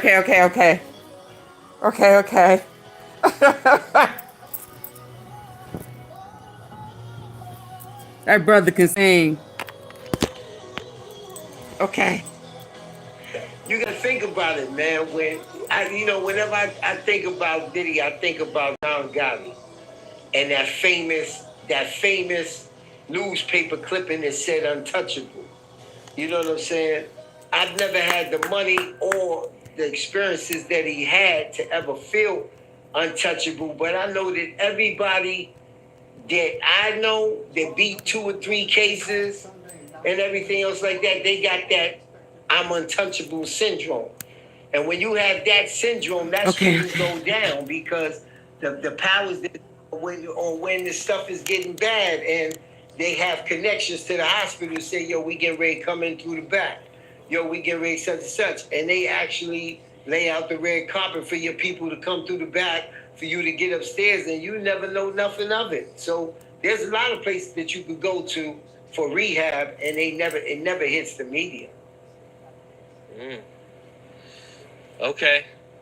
Now, his lawyer recently did an interview with TMZ, and he says he thinks Diddy is going to take the stand in his own defense. What's your thoughts on that? But, you know. Well, I don't think he have self-control. They always tell you don't take the stand. They always tell you don't take the stand because you open the door for the prosecution to not only talk about that case, but to bring up a whole lot of things that you might have been involved with. So, but when you feel that you're innocent deep down inside, you feel like can't nobody explain your story like you can explain your story. Can't nobody fight for your freedom like you could fight for your freedom. So in a thought like that, I think it's the lawyer's job to definitely say that. But this is what I looked like before. Today, I want to tell you the top 5 reasons I'm sorry. I thought it was a good idea. But I really don't have no. I would just say cross your T's and dot your I's. If he's ready for the questions that they're gonna ask, he don't have self-control. If he got his attitude and control and don't mind them asking those questions, and he knows what's on the line, I would say take the stand. Now, if you know that you got a lot of shit that it's gonna be talked about that you're not ready to talk about, I think you need to pass that up and don't let your ego get the best of you. And we all know he got a big ego. Facts. That's kind of what I was thinking too. That like this sounds like his ego is kind of like I can get out of this, but I don't know, man.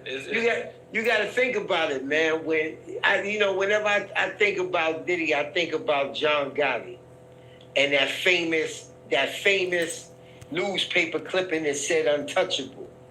You know what I'm saying? I've never had the money or the experiences that he had to ever feel untouchable, but I know that everybody that I know that beat 2 or 3 cases and everything else like that, they got that I'm untouchable syndrome. And when you have that syndrome, that's when you go down, because the powers that be feel like you think that you God, you think that you untouchable, and they go out their way to show you that Didn't you're I not. say he thought he was You know what I'm God? saying? So you got to remember, he beat the city college stuff. Okay. He beat the gun charge. There's been accusations about him all his life that he's been beaten. So I think that he thought that this was the same thing, that this was going to blow over, and because he got money, that he could get over it. But I think he's waking up to realize that this shit is for real. Yeah, he's having trouble even bailing out. They're not going to let him bail out. So he's stuck, man. Well, they say they placed him on suicide watch. You know, knowing Diddy, how do you think he's handling it, being trapped in a cage, going from like top of the world billionaire to now he is stuck in a cage? Well, he's off a suicide watch now. The suicide watch that he had was just something that they give the celebrities when they first come in, and they going under so much scrutiny, and like you said, being stuck in a cage. So he's off of that now. But I do know that one time he asked me, see how much time you did? I said around 12 years. He said, man, I couldn't do that time. You know what I'm saying? So I know for a fact that it's killing him. That it's killing him, man.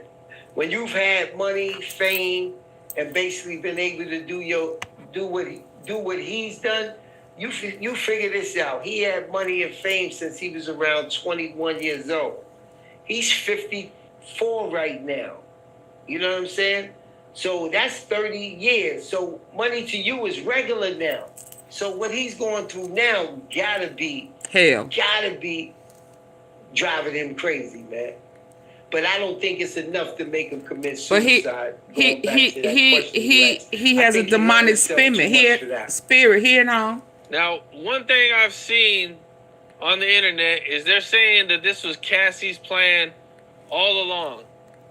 You know, first she sues him, second she takes his money, signs the NDA, but she knows that if the feds come knocking, that NDA goes out the window and it doesn't even matter. I'm gonna tell you the truth, man.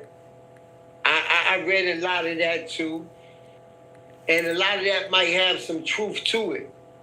But I do know that he had that lawsuit for 6 months before it went through. So I think once again it was the love of his money. I think it was the fact that he was with her when she was a young girl and he got away with so much that he thought that he was dealing with the same young girl that he could manipulate, the same young girl that he could throw a few pennies to and she'd be okay, not realizing that it's a whole army behind her, not realizing that people was in her ear. And I think that she just got tired of it. If I asked you for $30 million and I tell you can't none of this come out and you're worth $1 billion, why are you taking 6 months? Why do you wait till the last day? Why do you make my lawyers file this? You could have just gave me this money from the beginning, and a lot of these things that he going through, he wouldn't be going through. Once again, that's that God syndrome. Once again, that's that I love my money syndrome. And once again, that's the, don't nobody matter but me. This is the pink salt recipe that took me from 179 to 126 in just weeks. You know what the best... And once again, that's the, don't nobody matter but me. And that's the reason he's into all this. Yeah, I bet he's got a lot of regret not just paying that $30 million. But you gotta look at it. It's not just about that $30 million. You got so many witnesses. You got so many ex-employees. You got so many people that came out the woodworks. It's like David and Goliath. Everybody was scared to say something, but once Goliath finds out that he can be wounded, then everybody comes out. And a lot of that got to do with the way that you just treat people. He had to know that he treat people wrong. And then people were sitting back waiting for this. I hate to say it, but, karma is a motherfucker. Do you think a lot of people were just really scared to cross Diddy? I think, yes, to answer that question, I think, yes, a lot of people were scared to cross him. I think a lot of people were scared of what he can do with their careers. When you look back and you look at the people that did have enough heart to cross him or did have enough heart to leave him or leave his label, and look how many people were successful. I really don't know any. So when a person tells you, if you leave me, I'm going to do this, or if you leave me, I'm going to do that, and the music industry that they tearing down right now, literally tearing down right now, was up in that type of order before Diddy, before him. So when somebody of that power tells you that, look at Wendy Williams. Look at what happened between him and Wendy Williams. He called up the station there, and Wendy Williams got booted over to 99 over in Philadelphia just off a phone call. So you don't want that type of enemy in the industry. Do you think he held that over Cassie when they were together? Of course. Of course. Of course I think he held it over. But it depends on the type of strength that you have as a person yourself. You know what I'm saying? Some people say, I'm not going to let them threaten me. I'm not going to let them tell me this. I'm not going to let them tell me that. I believe in myself enough to keep going. And some people want it so bad that they don't want to take that chance of you being as powerful as you say you are and never becoming a star. You know what I'm saying? You can give Diddy 80% of the guilt, but you gotta give Cassie at least 20%. I mean, I could definitely see Cassie, a young woman coming up, dreaming her whole life of being a singer, getting herself mixed up in this situation, and feeling like she can't get out. You're dealing with a powerful man. Like, you got to understand, 19 years old versus, I believe, 38 years old, 37 years old. She grew up. She grew up idolizing Bad Boy. She grew up idolizing Diddy. So now you sitting there with this person that you've been idolizing in front of you, promising you things, telling you things. You seeing all of this in front of you. You living this. Mm-hmm. And I think you become addicted to it and you don't want to lose it. And you don't want to lose that person. Yeah, man. It's pretty wild to think about, man. I mean, you think about it on that level, right? And then let's think about it on a security level. Let's think about it on an assistant level. Because all of these people deal with the same thing that Cassie was dealing with, except the physical abuse. You deal with the situation where if you leave, there's been times that I've left and I've went and did security someplace else. And instead of a person saying what happened, the first person, the first thing they say is, damn, he fucked up being with Diddy. Yo, I don't want him over here. You know what I'm saying? At that particular time, because they don't know the things that you went through. If you're an assistant and you go to another job, I've heard assistants say, you know, they want to know why I left Puff. You know what I'm saying? Why I left Diddy. Or what happened between us. Or why I got fired. When it might have just been that you couldn't take enough of the bullshit that you was going through. Some of it legal, some of it illegal in their eyes. So they might not just felt like that. But they're blackballed now from doing what they really love. Whether it's security, whether it's assistant, whether it's a chief of staff or whatever, you're blackballed now because instead of people asking you what happened, all they can think about is the big person that you was working for and what happened. Don from Dirty Money, who is suing him for sexual assault. Did you ever meet Dirty Money or Don and them? Yeah, I was with him. I was with him every time he was with him. Can y'all hear? The chat not moving, so I just want to know. I don't want it to be Except for. Can y'all hear me? Can y'all hear him? But moving from one place to another, I was there. One of the things she accuses him of, which I thought was kind of crazy, bro, is that she said he used to starve people for like 48 hours and then make them watch him eat. Okay.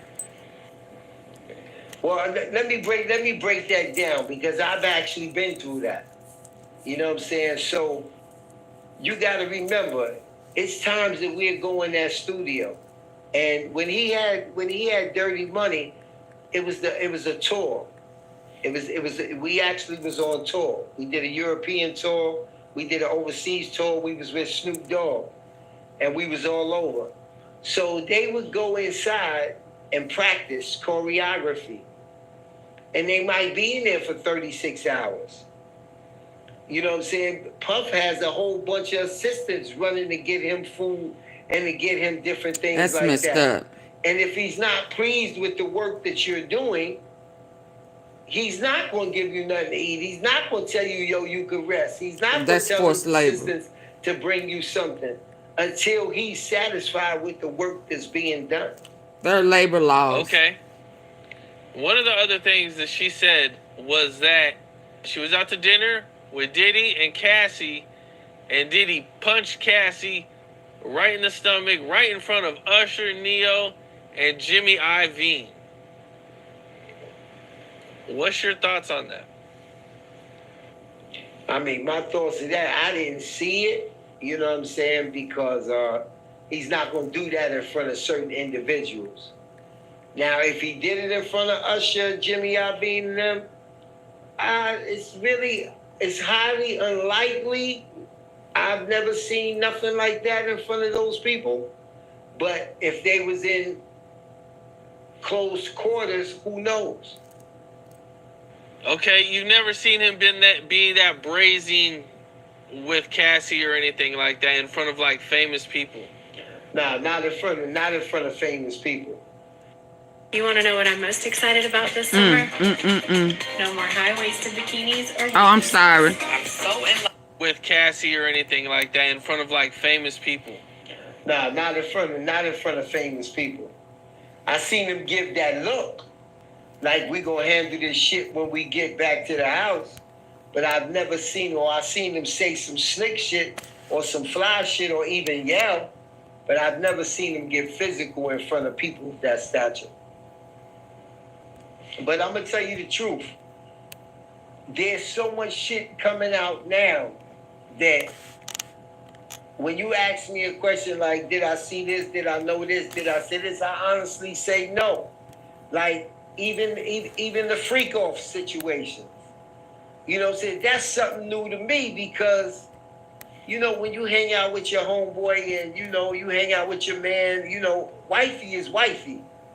You know what I'm saying? So all of us, and when I say all of us, I mean all the dudes that's supposed to be quote-unquote street dudes that was with security, always knew that that was a hands-off situation.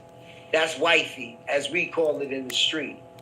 So when all of this came out about freak-offs, we was amazed because that was wifey. That was who we lived with. That was his girl. So we didn't know none of that type shit was going on. Like, what? So we was just as surprised too. How would he have hid those type of freak-offs from you guys if they were going on even way back then? It's easy to hide that type of situation because Puff did a lot of hotels. When you got that type of money, you don't stay even in your own house all the time. You know what I'm saying? It might be, yo, we going to the hotel this weekend. Because you got to remember, Puff got 2 or 3 assistants running around. A lot of times he have 2 or 3 security running around. This is the security that actually live in the same house. This is the assistants that actually live in the same house. Then in the morning time, the chef actually lives in the same house. So sometimes you just want your house to yourself, or you just want to be alone with your girl. So what we would do is he would have his assistants pack his bag on a Friday and be like, yo, I'll be back Sunday. So you don't have all these people in the house. You don't have all these people running around. So nobody actually knows nothing. You know what I'm saying? Maybe the assistants, from what I'm hearing, they say the assistants is the ones that made the phone calls and the ones that actually booked these escorts and stuff like that. But assistants and security talk to a certain degree.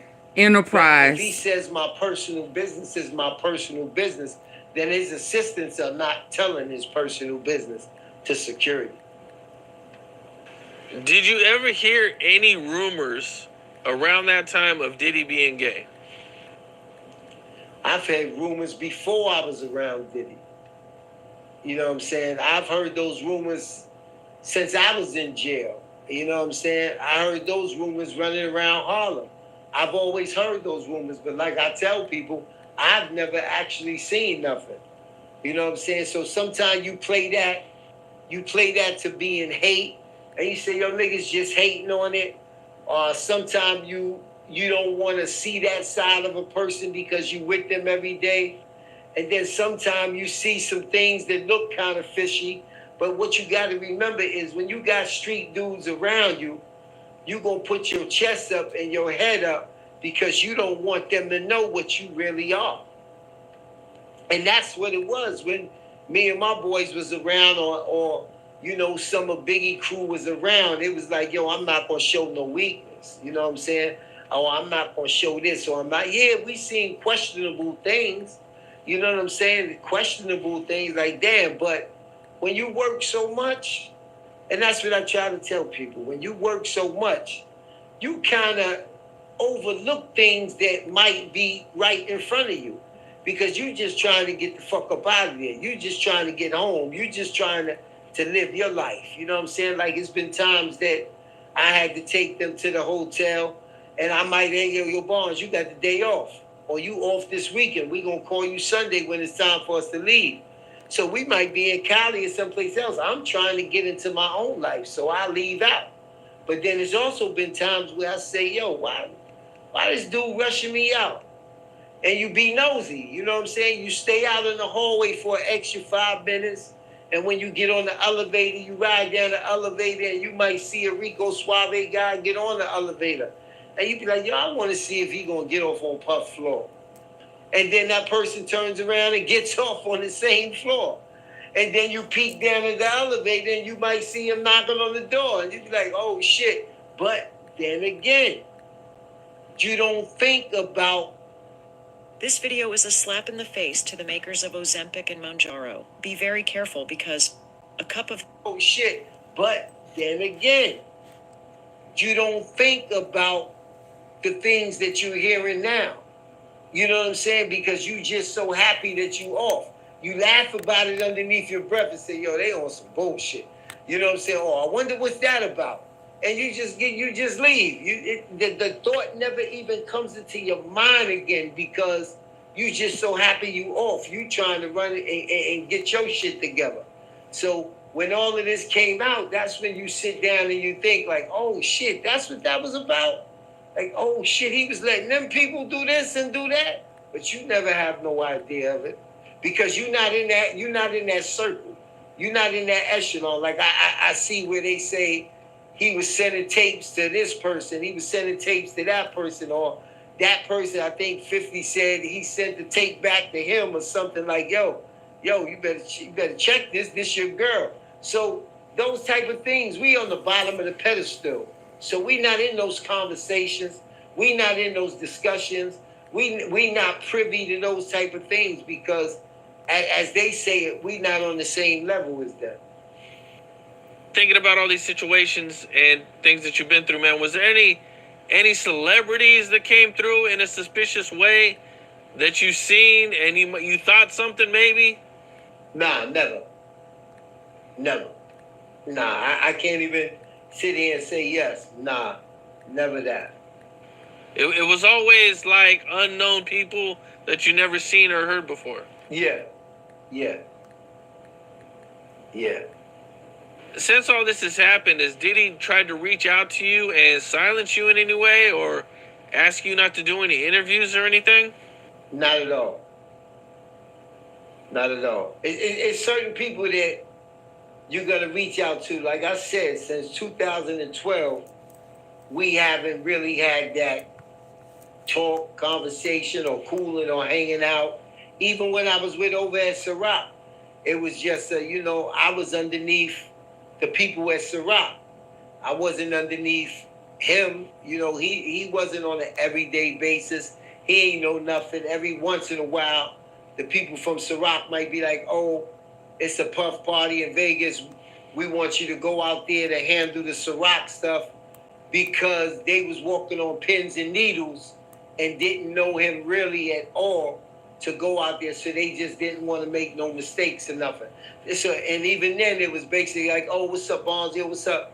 Because I'm here on Ciroc business. Puff is very unique of keeping a person in the box of what they get hired to do. Like when I was security, we not going to talk about anything outside of security. When I was with Ciroc, I transitioned to, ain't no sense in talking to Bonds about nothing but Ciroc. That's the type of person he is. Now one of the things, they say they got like 100 witnesses and all that, man. Have you been contacted by the FBI? Have they reached out to you for anything? No. I mean, you got to think about, sometimes you got to think about, let's say, 2012. People, the way that people make things is like, you might think that time is relevant. You know what I'm saying? But 2012 to 2024 is 12 years. You know, it might come a time where they do reach out. We still at the beginning of this investigation. We still at the beginning of this indictment. You know what I'm saying? The only one that's been locked up is him. So I'm not saying they not going to reach out. You know what I'm saying? I'm just saying they haven't as of yet. I wonder how long ago did he do this video? What will your stance be if they do reach out to you? My stance is always the truth. You know what I'm saying? My stance is the truth. I'm not going to lie on them, but I'm going to tell the truth. You know what I'm saying? Like the life that I live now calls for me to tell the truth because there's so many people that's affected. There's so many women that's affected. I got kids. You know what I'm saying? So my thing is just the truth. And if you really feel that you ain't do nothing wrong, then you shouldn't have to worry about nothing. Okay. That's what it is.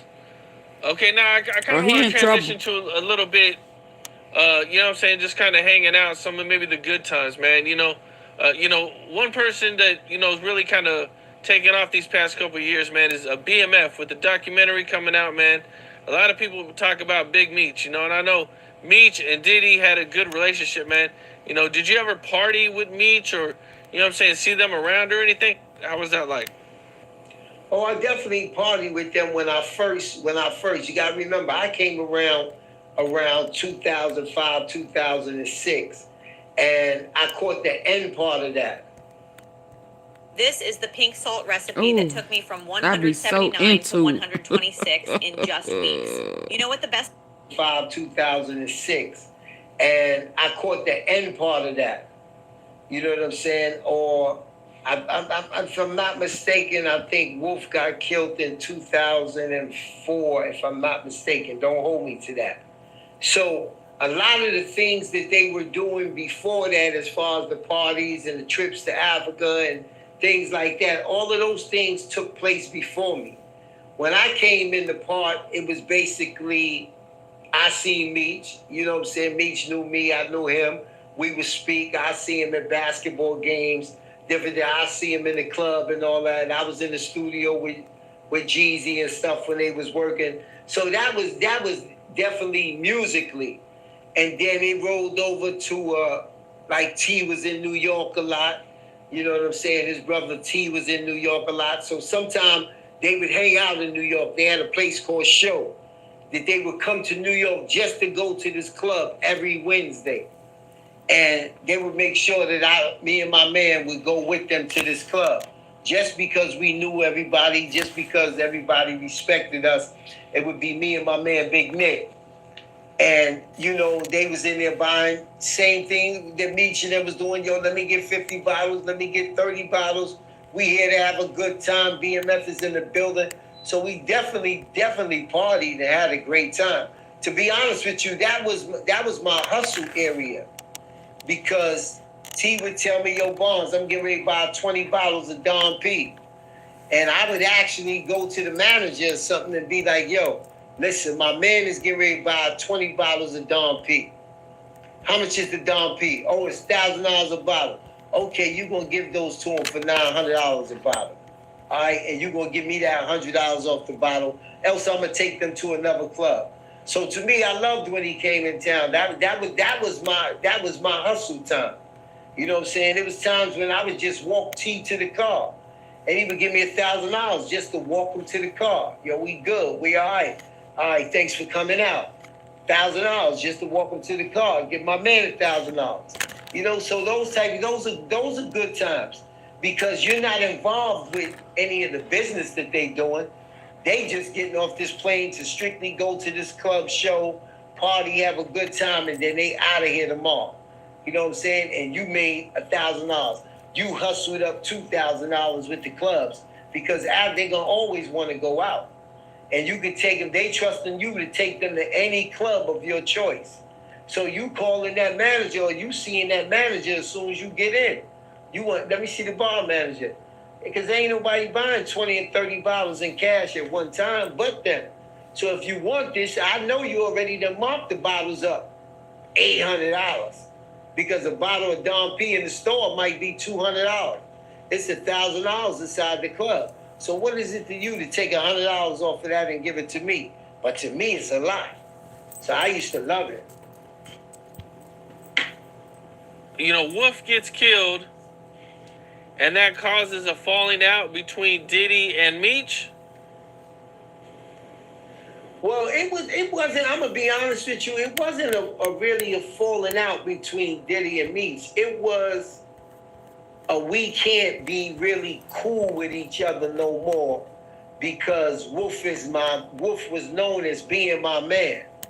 Even though Wolf wasn't down with him no more, Wolf had moved to Atlanta, and in reality, he met Meech through Wolf. He met BMF through Wolf. But everybody wants to be next to a star. You know what I'm saying? It's a bunch of people that I introduced to Puff, and even when I stopped being with him in 2012, these people still hung around him. These people still ran to the parties. These people still did and don't even speak to me no more. So, you know, everybody, they all have a little bit of groupie, I call it groupieism in them, where they want to do that. So even though Wolf wasn't there, Meech and Puff was still cool. And then after Wolf died, I don't know who he was talking to. I don't know who he was on the phone with. But I know that in order for him to stay relevant in New York, he really couldn't be seen with him no more. Because New York would have been talking about him. Like, yo, what the fuck you doing around him, doing around this, doing around that? You know what I'm saying? I did hear, I remember one time when Meech was on the speakerphone, I did hear him say, I didn't shoot Wolf. Think about it, Puff. I got shot in my ass. So if I got shot in my ass, what does that mean? That means that I was running away from the situation. You know what I'm saying? So I do remember that. You know what I'm saying? But it's more of it wasn't never a Meech and Puff beef. It was more of an entourage. You know what I'm saying? Where from BMF that was next to Meech might feel a certain way when we came in the club, or give Puff that look like, yeah, whatever. Like, yeah, we could get down. You know what I'm saying? And Meech wasn't even here no more. You know what I'm saying? Meech was locked up. But whenever we went to Atlanta and we went to the different clubs, they felt like they had to put their chests up and whatever's whatever. It was that type of situation. This is the pink salt recipe that took me from 179 to 126 in just weeks. Put their chests up and whatever's whatever. It was that type of situation. You know, I guess there was a situation where like 300 guys or something rolled up on you guys? Well, it wasn't like... It was situations where we would go in the club to party. And they still was doing their thing. 50 guys in the club, 50 bottles. You know what I'm saying? And then when Puff come in, it's not that same love because Meech is not there. T is not there. So he's not going over to that section to show love and all that. So a lot of those guys got into their feelings. And like I said, you know, they would say little shit or they would stand there and look at you. You know what I'm saying? And there was a couple of times where they beefed up. You know what I'm saying? And we might have been outnumbered. I remember one time it was just me and Puff in the club one time. You know what I'm saying? But nothing ever happened from it. You know what I'm saying? It was just I'm going to see if y'all still standing on all 10 toes. But it was never, it's like when the bosses get into a beef, but the bosses are not beefing, the entourage still wants the beef. They still want to seem like they relevant. You know, one person I've always seen Diddy have some issues with, you know, except for when they first started. And that was Mace. Mace and Diddy had this big... Mace been calling him out forever, saying that he was, you know, stealing from him. He didn't get the credit he deserves. You know, he was locked in his contract forever, complaining about it. You know, what are your thoughts on that situation? Did you see anything or hear anything? Well, when I came around at that time, 2006, Mace was already gone.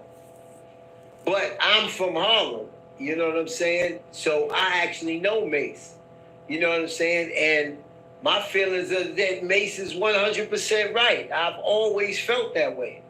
You know what I'm saying? I've always felt that he was 100% right. I was in the streets when Mace got signed. He was 20 years old. When you think about the deals and the another things that kid people taking sign, advantage Puff of. is a manipulator. He's going to find you when you down and you out. And of course you're going to agree to some of these things because you're down and you're out. The same way when I got home from jail. I'm coming home from jail. Puff knew a way to manipulate me. Like, yo, he going to want to be around me. He just came home. All he knows about me. I got money and fame. I'm going to throw him a couple of crumbs, but a couple of crumbs seem like a half of a pie when you don't really have nothing in you in that situation. So listening to the situation between him and Mace, it's ludicrous that you still got that man publishing after all these years. It's ludicrous that you gave that man a certain amount of $1,000. I don't want to call it out whether it was 20. I think it was 20 or something Mace said. And that you still got it 20 years later when if you really respect me and I really meant something to you, after that, I would have been, after I made $1 million, I would have been like, yo, listen, now he's made that 100 times over. So, of course, I feel like Mace has every right to feel the way that he feel. Because if you say we brothers and you say you love me the way that you do every day, then I shouldn't have to do all this. You should call me back to the table. You should say, let's renegotiate that. I shouldn't have to go through all this. I hear that, man. Okay, do you have any stories with Mace or anything from back in the day? Nah, we're two different age groups. He's more my little brother. I think I might have Mace by like at least like 10 years. You know what I'm saying? So I wouldn't have no stories with him. Okay. Only stories I have with him is when we was on tour, on the Bad Boy tour. You know, we would see each other, we would speak, everything all right. Him and my little brother was really, really, really cool. Now, I believe you were around when Lil Wayne would call for advice? Yeah, Lil Wayne and Puff was real tight. Lil Wayne used to come to Puff House in Miami all the time and stay up in the studio and work out the studio. A lot of times we would go over to Hit Factory, and Lil Wayne lived in the Hit Factory in Miami. You know what I'm saying? And one thing Puff always said was, yo, B, that dude don't go home, yo. That dude, he had his driver bring his food there. He ate his food in there. And matter of fact, I took Puff to Rikers Island to go see Lil Wayne when he was locked up. You know what I'm saying? So we actually went to Rikers Island and waited for him while he got on the bus and went over to the other side. You know what I'm saying? I remember Puff would tell his lawyers to make sure they called Lil Wayne. You know what I'm saying? His financial lawyers.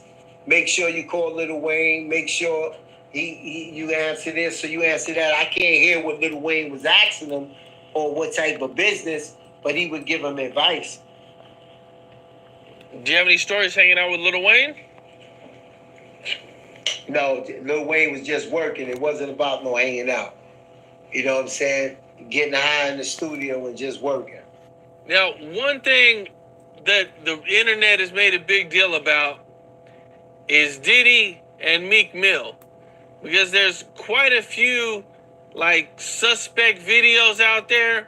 You know, there's a video where Diddy is calling Meek Mill daddy, and then there's a picture of them wearing the same outfit. You know, what's your thoughts on that? And did you ever hang around them or see them? All the time. All the time. And I feel that that's 100% no truth to. You know, that's... See, people, when it comes to stuff like that, they, you know, of course we dealing with the internet. I really don't think that's them two back there screaming and yelling. But I was there when Diddy first met me. You know what I'm saying? We went to Philly one time, and this was when Meek first was starting, and he was in a little spot with smoke and everything, and not weed smoke, but just like one of those spots in Philly where maybe 100 people might be your audience. A strap. And Puff is like, yo, we gotta go see this dude Meek. And we went over there. And at time, right, Chelsea. I think Meek was doing his first All-Star. And he was like, yo, I'm getting ready. I'm booked in All-Star. And Puff was like, he had on a strap. He was like, yo, I'm gonna go get me this Aston Martin.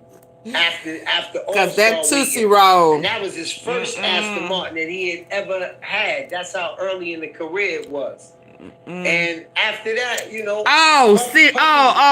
Yeah, cause see what he ain't been around. That incident that we heard going down wasn't 2012.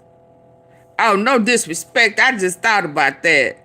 Yeah, that was recent. That was that happened after you, sir. No disrespect. No disrespect, cause I'm thinking that was his voice. Nah. But carry on. Person, man, when it comes to those artists and it comes to those that's trying to make it and those that's very popular, this is how he keeps himself relevant. He's 54 years old. He has to reinvent himself all the time. So in order for him to do that, he has to stay relevant. And he's going to stay relevant with anything that's popping. What's the next big thing popping? He's going to get in early on it. But as far as showing any type of gay tendencies with Meek, or Meek showing any type of gay tendencies, I wouldn't agree with that at all. What's with the whole calling him daddy thing? As someone with hearing loss, I know what a confusing and frustrating experience getting hearing aids can be. That's why we created Jobber Enhance. Affordable, high-quality hearing aids with all of the features you need and none of the hassle. Take it from a few of our tens of thousands of happy customers. It's so light and so small, but it's a fraction of the cost of the other devices. So when you hear Puff say daddy, that's some of the funniest, that's some funny shit, that the way that they can make it sound like daddy. But to be honest with you, that's him trying to be cool. That's him trying to, you know how some women say, yo, you're an old dude and you trying to be something that you're not. That's just his way of being cool. Like, yo, daddy, I think you this. Now, I'm not taking up for him or nothing. That might be some other shit in his mind. You know what I'm saying? But as far as what I see and hear him saying, like I seen him say it at the table with Fab. Like, yo, daddy, but we ain't get the party. You know what I'm saying? And Fab was like, yo, we did party. No, but we ain't party. So I don't know what the fuck going on in his mind. But when I used to hear him say things like that, I always took it as we ain't really do it the way we supposed to do it. You know what I'm saying? And I really think, to be honest with you, I think that's the drugs. You know what I'm saying? That's the drugs. You know what I'm saying? You not high. You not understanding the way other people talk when they are high. And I'm not talking about weed. I'm talking about all the other shit. You know, so when they act funny, that shit seems alien to you because you're not on the same shit they on. So I think sometimes some of the shit he say, he don't even realize he say it, or how it looked like with him saying it at a certain particular time. But then again, he might do. Looking back on everything, you know, did Diddy say a lot of like suspect phrases, and is this something that happened often? I mean, at first I never paid attention to it until the daddy shit happened. And then I was like, damn, let me hear, let me see. And I thought about it, like I said, when he's around us, it's a certain way that he gonna talk. It's a certain way his posture gonna be. It's a certain way he gonna come off, because I'm around niggas that's hard. You know what I'm saying? I'm around cats that's hard. So I'm not gonna show that true color. But at the same time, he wasn't never, as you say, he was never shy to be around, you know, feminine people or feminine men. But I've never seen him act that feminine way. You know, when I look and try to remember, yo, was he acting some type of way? The only funny shit I used to see is when them people used to knock on the door. Otherwise than that, I didn't see no funny shit. Now, one person that's been just relentless going at Diddy is 50 Cent. You know, he's been having a good time with this Diddy situation the whole time. Now, I know, you know, they had some issues a long time ago, you know, and I'm not sure exactly where it started. You know, the rumors are it started when Mace wanted to go to G Unit and 50 took him on tour, paid for him to go on tour, and Diddy never reimbursed him the money. I don't know if that's true or not, but, you know, do you know where this 50 Cent and Diddy issue comes from? Nah, I really don't know where that issue is, because there's been times that it was an issue, and then we'd go out and we'll bump into them, and they're cool. So I never really paid attention to that issue because it never came to a physical issue. You know what I'm saying? I believe one time, I believe 50 said one time he's at the top of his game. I'm going to always take a shot at him, the person that's at the top, because that's where I want to be. And then other things started coming into play.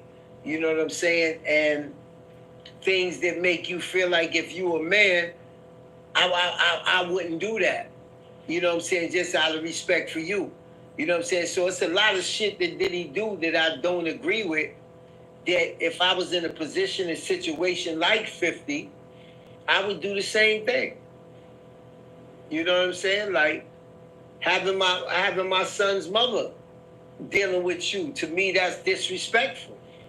I don't give a fuck who you is. You know what I'm saying? So I can't come at you a different way because I'm gonna lose everything that I fought for and everything that I have if I come at you this way. But better believe if I can, I'm gonna come at you that way. No, I'm saying if you look at all the charges and you look at everything, I don't know his baby mother name, but that's his son's mother, the one that's been around Diddy for the last couple of years, that might be charged with Diddy and everything else like that. So you got to think of how he feel. But that's the one that 50 said is the sex worker and everything else like that, and they trying to charge her and everything else like that in the case. It said that they want the hotel records back from 2008 on Puff and her. So something that was something that might have been a respectful beef at one time, now, since this is into play, it ain't no more respect. All the cards is off the table now. Because there's a million different women. There's a million women in the world. And 50 don't want to play that fucking game. Yeah, she got dragged into it. I remember seeing pictures of her and Diddy holding hands. Exactly. At one point. Exactly. She wanted the missing witnesses, right? How is he supposed to feel? She wanted the missing witnesses, you know right? What I'm saying? It's just things as a man that you just don't do. It's just things that you don't do. He's not Diddy, but he's still 50 Cent. He's still relevant. He's still got millions. He still has this, that, and the other. He still got to have his son. He still got to hold his son. He still got to be around his son. She is the one that's missing, to know that ain't it? Your baby mother has him around him. I got her coming up too. All respect, everything is out the window then. But... yeah, everything will be out the window.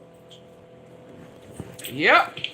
Man, that's yeah, man. There's a lot of reasons for 50. Yep. 50 been going out Diddy for a long time. I think even before she missing. all that happened, though, man. Diddy been she wanted to one of missing 50 Gina favorite targets for a really long time.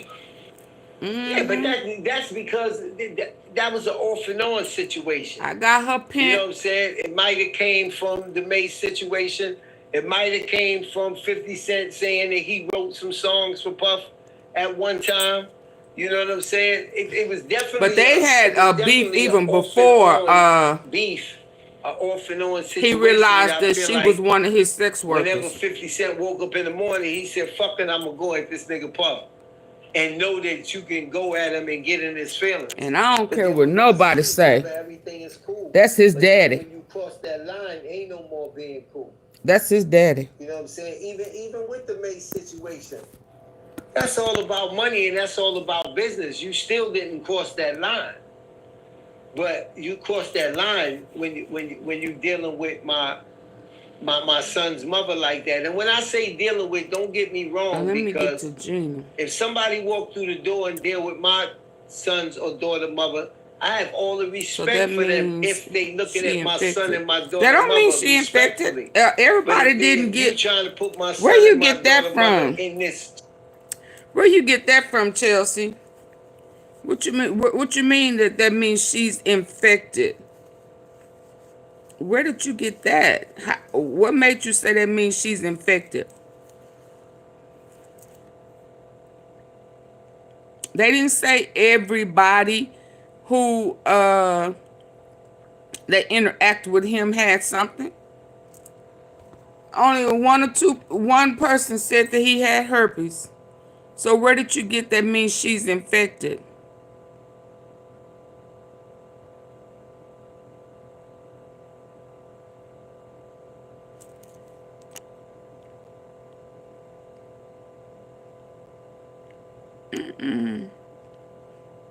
Where did you get that from? They say he did. Yeah, but just because that they didn't use condom don't mean that everybody got something. Where did you get that from? You see how many people out there that got babies and ain't married and don't use protection? That don't mean that everybody. It's a whole bunch of people out there that don't use condoms. A whole bunch of people got a whole bunch of kids.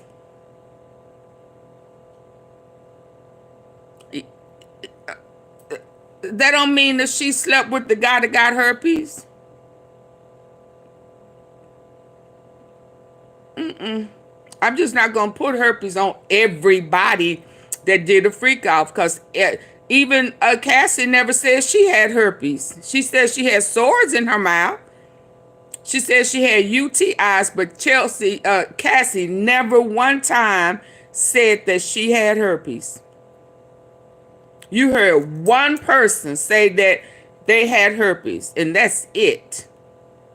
And if you heard of more than one person who said they had herpes, I need to know who that person is so I can do their research. Because I did not hear that with my good ear. I heard one person, and that was Jonathan Oddie. Who else did you hear that said they had herpes? Because Cassie never said it. Who else did you hear? Yeah, that sounds like a narrative that's being created, because Cassie says she had some other stuff she and Diddy gave Jonathan. Who said that? He did not say both of them gave him herpes. Where did you get that from? He said that he sued because he got herpes, and he sued Diddy. I'm trying to ask you, when did Cassie say that she had herpes? Because she was very honest about everything that she had. He sued him for $5 million. Absolutely. But who else, Chelsea, who else said they had herpes? You are creating that narrative. I know all about everything Jonathan Oddie did. Oh, okay. Shit that you got going on, like they Let just me remove that, because see, that's I don't want them fake narratives put out over here. And you know that. You already know that. Real estate investing for beginners. Like they just the everyday Joe or the everyday bitch, then yeah, I'm gonna be in my feelings. You know what I'm saying? One thing that you tell your son, if you stop dealing with your wife or your girlfriend, when you meet the dude, please don't put them fake narratives out over here. That, but I'm just asking that you treat her with respect, and that's what any man says. So when you find that a person is not treating them with respect, yeah, we got a lifelong beef. In 2013, were you already not working with Diddy at this point? Yeah, I was with Ciroc in 2013. Well, Diddy got into a fight with J. Cole around that time. Are you familiar with that situation? I'm familiar with it, yeah. At the Rock Nation brunch. Okay. Can you kind of take me through what happened or what you know about the situation? I really don't know too much about it, except, you know, Diddy said some slick shit, J. Cole wasn't having it, and they got into it. I think it started over the Kendrick Lamar verse from Big Sean's Control. Oh, I'm not even sure. Oh, okay. Okay. When I wasn't around Diddy, of course I still got information because, you know, I was still tight with so many people inside the office, so many tight with security that I would get certain things. But I'm gonna be honest with you, I was so glad I was gone, and I was moving so much Ciroc and That's her. and dealing with my own situation with Ciroc. That's that Gina. I didn't even have time to really 50 Cent's baby mama. up to, except I knew that he was crashing out. You know what I'm saying? And that he needed some help. Right, because I believe next year is when he got into it with Drake. Exactly. Over the 0 to 100 beat. You know, did you hear anything about that situation you can share? Of course. I mean, you know, he gave Drake a beat like he gives anybody else a beat. You know what I'm saying? And he gives him the beat the right to. You know what I'm saying? He's never written his own stuff. You know what I'm saying? He always gives the people the beat. You know, he had it was a beat off his last album that he gave to Jay-Z. So that's what Diddy does. Diddy, you know, he don't hide the fact, like he say, he write rhymes, he don't write checks. He gives a person a beat. Same thing happened Always doing shiesty off the stuff. Press Play album. And he gave a beat to Jay-Z, and Jay-Z ended up coming out with a record with the same beat. But he didn't. You know what I'm saying? But because Jay is who Jay is, it wasn't no real problem. I think Jay said at the beginning of the record, yo, I'm sorry, but I had to do this, you know? But nobody else would know about it, but we would know what it was about. You know what I'm saying? And he made a dope record and killed it. If you listen to Puff album, he got a song with the same beat, you know what I'm saying? But when a person writes a multi-platinum hit, which at that same time, Jay came back and gave him a hit. He gave him I'm Coming Home. You know what I'm saying? Off the Press Play album. You know what I'm saying? So whereas he took one beat and did something, here you go, and I gave you a Mo Coming Home was one of the biggest records, if not the biggest record, off of Press Play. You know what I'm saying? So he did. Drake did the same thing. You know, he gave him a beat, the 100 beat, and you know, Drake came out with a record that was a super fucking hit. And you know, sometimes you do things to some people out of respect that you wouldn't do to another person because you respect them.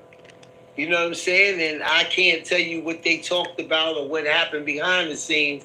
I just know when he smacked Drake that my phone started going off the hook. And my man and them was with him actually at Live nightclub when it happened.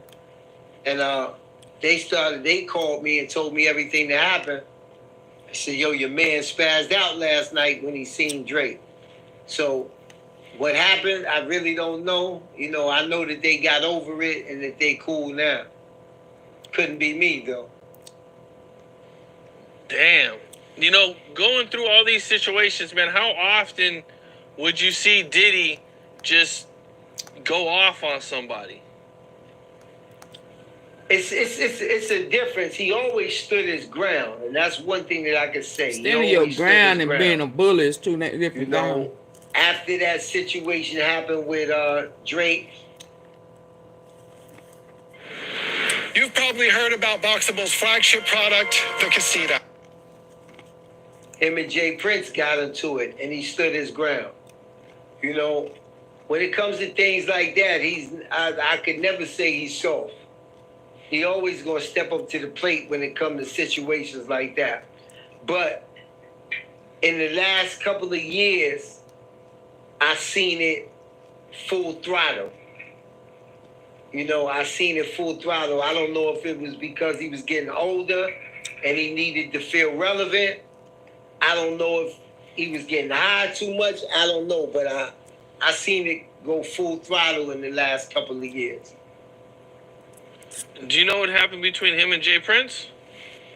It was basically that Drake is signed to Jay Prince. So he didn't like the fact that Puff smacked him. You know what I'm saying? So, you know, he called and threatened him and stuff like that, you know, and Puff stood his ground. You know? Did they ever run into each other? At that part, I can't tell you because I haven't been around them. I just was privy to that information from somebody that was there that called me and told me about it. But if they ever seen each other, it was one time when we used to be in Houston and they was cool. You know what I'm saying? But like I said, behind doors in society, it seemed like we got a beef or seem like this, but we've talked it out with just us. So when you on that level right there, you on the J Prince level, you on the Diddy level, we on the workers level, we might not never hear that situation or that conversation. Okay. All you know is that when you go into that town, you ready, not even knowing that they already talked and not even knowing whether it's a situation or something like that or not. Those sometimes work out good, sometimes they work out bad, because sometimes we've been in places where we didn't even know we had a situation where him and somebody else might have got into an argument on the phone, and then you don't find out until you actually there. You know what I'm saying? So that's a gift and a curse. Can get tricky. Yeah, it's definitely tricky. Each and every day you walk out your house could be your last. You never know. And that's the bad thing about Puff right there, is that he don't let you in on everything that he's going through. Now, one thing that a lot of people have been bringing up is that, we all know how the feds work. You either cooperate or you're screwed. Now, we know Diddy got a really crazy legal team, but this is the feds. 98% conviction rate. When they come for you, they don't play. They already got the evidence. They already got what they need. That they feel they got enough already to convict him and probably put him away for at least 15 years to maybe even life. What do you think his odds of him cooperating or snitching or giving up a bigger fish to get himself out of this situation? I mean, it depends on when you say a bigger fish. When you say a bigger fish, I mean, a bigger fish involved in what? A bigger fish involved in sex trafficking, or like a bigger fish? Like, I really don't know what that means when you say like a bigger fish. Is it a good bigger chance? Celebrity? A big celebrity. Maybe even not a bigger celebrity, but maybe a big... his friends. People that was involved in it with him. Is that what you asking? It could be them, or it could be other friends that maybe he knows things about. To be honest with you, I think that's a really slim chance, because this situation is in the media. This situation is in the front. Unless the only way I can see that actually happen is if he's ready to walk away from the entertainment and walk away from being Diddy and say, I'm just going to get my money, take care of my kids, and live a great life. Then I can see it happen. But in no way, form, or fashion, let's just throw some names out there. I see Jay-Z name on there all the time. I see Usher name on there all the time. I see Justin Bieber name on there all the time. I see Ashton Kutcher name on there all the time. If you throw these people or give these people up, you must be ready to walk away from the entertainment industry and being Diddy, and just be happy that you're free and go about your way. Because nobody's going to do anything with you in the business again. But don't you think it potentially could already be over? If he goes to jail for 20 years, I mean, it's over. If he goes to jail for 20 years, it's over. You got to remember, he's 54 now. Yep. You know what I'm saying? He's 54 now. So at 54, it can be potentially over now anyway. Right. So, thinking of he that... doesn't really have much to lose. You really don't have much to freedom, lose. But you know what, though? As far as business-wise. Well, business-wise, he wouldn't have much to lose because just like he came out the other day, he owns part of Twitter. You know what I'm saying? With most Elon people don't Musk. know that. You know what I'm saying? Who knows what other investments that you have outside of the music industry that won't even be affected by this because people don't know that you... Do y'all know Diddy got a book? He writing a book. Do y'all know that?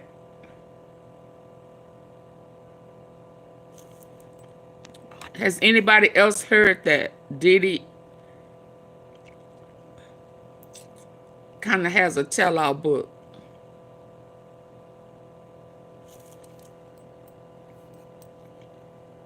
Own a part of these companies. But it would hurt your kids. It would hurt Justin. It would hurt Christian who was trying to be a rapper. It would hurt the way that people look at them. If you don't care about the way people look at them and you got...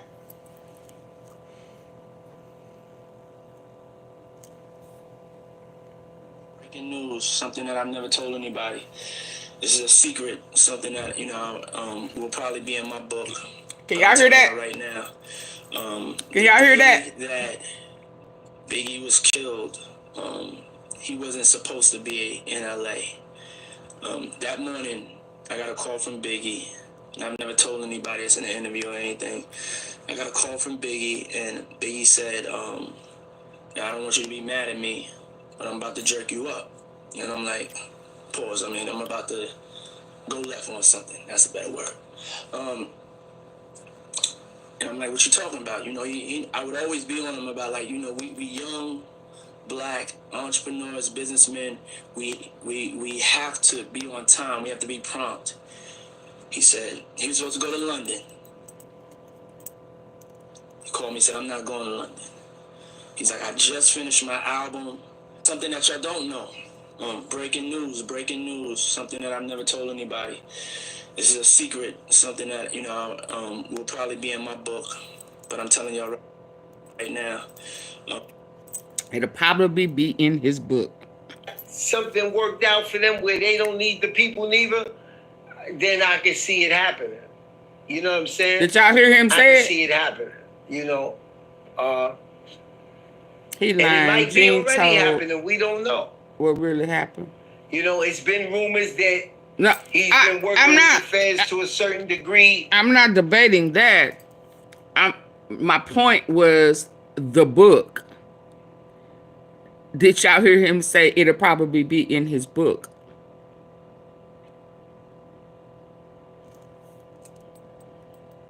For years and years and years.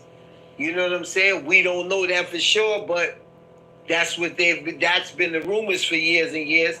And then they say, well, something must have happened for them to flip on him like this. And we don't know. Like we said, like I always tell people, and I'm not afraid to say, yo, that's above my pay grade. Because I don't know these conversations and discussions that he's having behind closed doors. One thing Diddy does is, like I told you before, he keeps everybody in a box. If you want an executive staff, then there's certain things you know. You don't know nothing about the security. If you want security, you don't know nothing about the business that the executive staff did I miss the part? Even if you do know something and you try to talk about it and stuff, it's like a deaf ear because that's not what you're supposed to be doing or what you're supposed to be talking about. So this is what I looked like before. I hate Today, them I'm going ugly to tell you the commercials. top 5 reasons why I thought it was a good idea. I don't know who his friends are. Like people ask me that. I can tell you about some street friends, but I can't tell you who he does business with, who he does this, that, and the other with, because I'm not privy to that information. Now, you know, one of the cases and things that Diddy has long been associated with, and that was the whole Tupac situation. What are your thoughts on the Tupac situation? Did I miss this?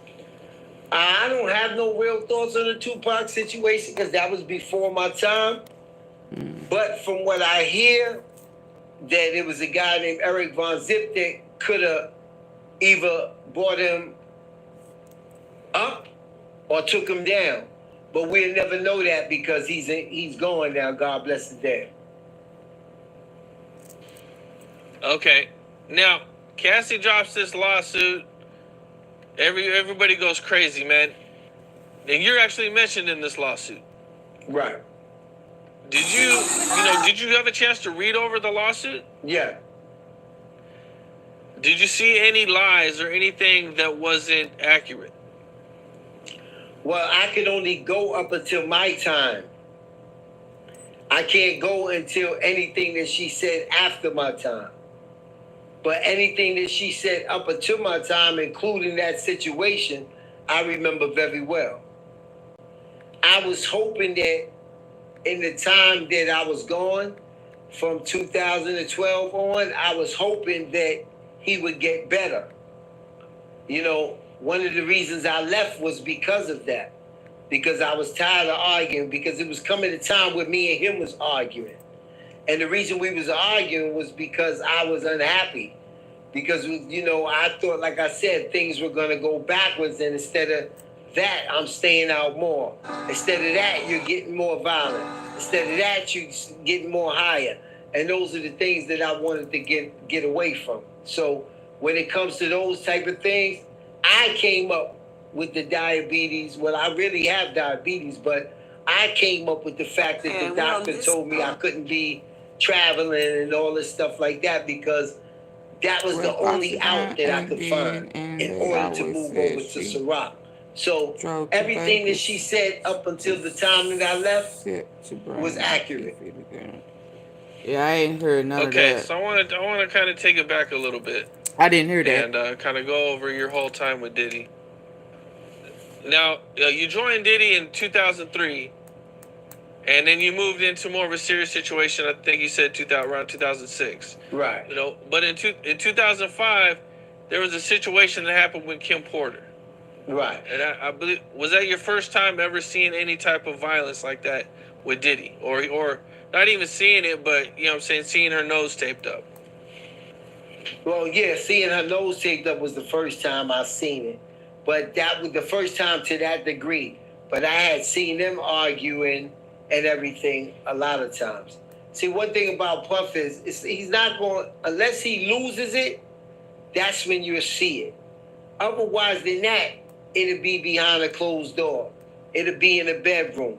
It'll be things of that nature. Unless it's something that's truly can't be held off and he just lose it. He's going to do a great job of nobody seeing it. It's times I heard him and Kim arguing. I might have heard something break. I might have seen a car shaking and stuff like that. But for him to actually do it in front of me, no. What was your first thoughts when you seen her have her nose taped up like that? That he did it. That was my first thought when they told me when I went and picked him up from off of the yacht and they said that she hit her nose on the table. I knew she didn't hit her nose on the table. That was just my gut feeling until they started all the whispers and everything. Because one thing for sure, two things for certain, when you own your own business and you have an office with employees and most of them are women, they're going to start talking. Man, you know, I mean, at this point, you know, how are you feeling about your job? You know, you see that, you know, I'm sure you didn't feel good about the situation. Are you feeling like, man, I need to get, this ain't for me?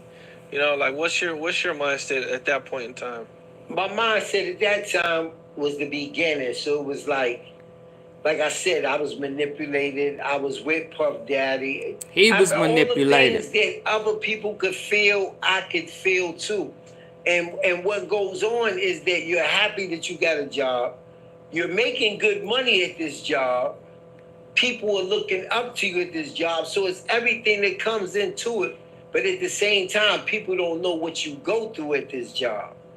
You know what I'm saying? It's plenty of times where if I could find something else that was paying me that way, I would have been left. You know what I'm saying? Because you end up being, it was a surprise because it's somebody that you looked up to. You understand? And then you find that they have all these flaws. Even though you know everybody is human and that they have their own flaws, you look at it and say, this person is so successful, they have more flaws than I have. You know what I'm saying? And it became a time where I was trying to get away from there, but I just had to wait for the right time in order to get away from it. Okay. Now, was that the only time you seen anything between Kim and Diddy? Well, I used to see them argue. I used to see them go through their shit. Me and him used to sit in front of our house to 6 in the morning sometime if he thought that she was in there with a guy or something like that. We'd just be sitting in the car to 6 in the morning, and you know, what can you say? You're like, yo, I want to go. But you like, you're getting paid, and you're like, yo, you gotta see it, man. I want to see. I know she in there with somebody. You know, little shit like that make you realize he's a very insecure person. At the end of the day, even everything that you have, if you're insecure, you're insecure. And he was a very insecure person when it came to other men. Yeah, I interviewed Mark Curry. Do you know Mark Curry? Very well. I interviewed him, and he would tell me that Diddy would get jealous of him getting women, and there were even times where like he hooked up with a woman, and Diddy had that woman like move to another hotel or away from them. We know exactly why he is Diddy didn't quite understand how he was able to get women when he wasn't this big, you know, rich, famous guy. When we was on tour, we went to Jamaica, and he had this one girl that used to be she used to be a singer, and a dancer. She used to be a part, you know, the group dancer thing, and then he had the singers too. But the girl was bad. She was a dancer, and when we got back, we flew into Jamaica, and she wanted to hang out with me and go to the mall and all of this kind of stuff. And I ain't gonna lie, I did have a little fling thing going on with her, but that was between me and her. And nobody actually knew nothing about it because, you know, I ain't kiss and tell all the time. So we get back and he was like, yo, Mark, have you slept with her? And then I was like, I don't want to lie and say no, because then I'm not going to seem like a man. So I was like, yeah, I slept with her. And he said, how did you sleep with her? I said, I slept with her because she liked me and all of that. So then after that, he moved the girl to another hotel. He made sure that she didn't hang around nobody on like the B part of the team. He was 18. He rode with the A bus. I was on the B bus. I rode with just the artists and the singers and some dancers. His bus is Puff, his manager, and whatever else might be on his bus. He made sure she didn't get back on that bus no more. Hi everyone, Dr. Katie Efforts here, talking today about a scenario that I hear all too often, actually daily. Oh, that's definitely true. We've been through that situation. You know, I got a celebrity friend one time, and he was like, yo, how did you do that? And I looked at him and I'm like, yo, what are you talking about? He's like, yo, how you got her? And I said, yo, I'm from Harlem, man. I said, yo, I got game, yo. See, what you got to realize is if you're a person that never really got girls until you got money, they don't know how to talk. They don't know how to fish without no fish. You know what I'm saying? So you know, I know how to talk. I was born and raised in the streets of Harlem. You know what I'm saying? So I got a gift for game. So sometimes Diddy is abused by things like that because he don't have that game. He just got money. But he's never had no game. And it's times like that, it's just a lot of people think that a person can't be jealous of you because they have more money than you. They have more cars than you. They have more fame than you. But they could be jealous of the way that people take to you. You know what I'm saying? And that's what Diddy has a lot of inside of him. And that's why if it's a person like that, he'll never let that person rise. Because he knows that that person has the capability to rise higher than him if they're just given that chance. So Mark Curry kind of hit it on the button. Okay, well, I guess there was an argument, and you seen some rumbling in the car? between Diddy and Kim? Yeah. At one point, you know, can you kind of take me through that a little bit? I think we pulled up at the Beverly Hills Hotel. And he says, yo, you know, he tells me and the driver to get out the car. You know, whenever he wants to talk or whenever he wants to do something that's outside the ordinary, we get out the car. And when we get out the car, you know, him and Kim is going back and forth, and I start seeing the car rumbling. So I snatched the door open. I said, yo, what are you doing, man? We right in front of the Beverly Hills Hotel. And he said, yo, shut the door, shut the door. So I shut the door, but he did get out. And then Kim looked at him and said, yo, you get ahead. She fixed her hair. And she said, yo, you keep it up. She said, I'm going to put a mark on your face, and I want to see you explain that to paparazzi in the morning.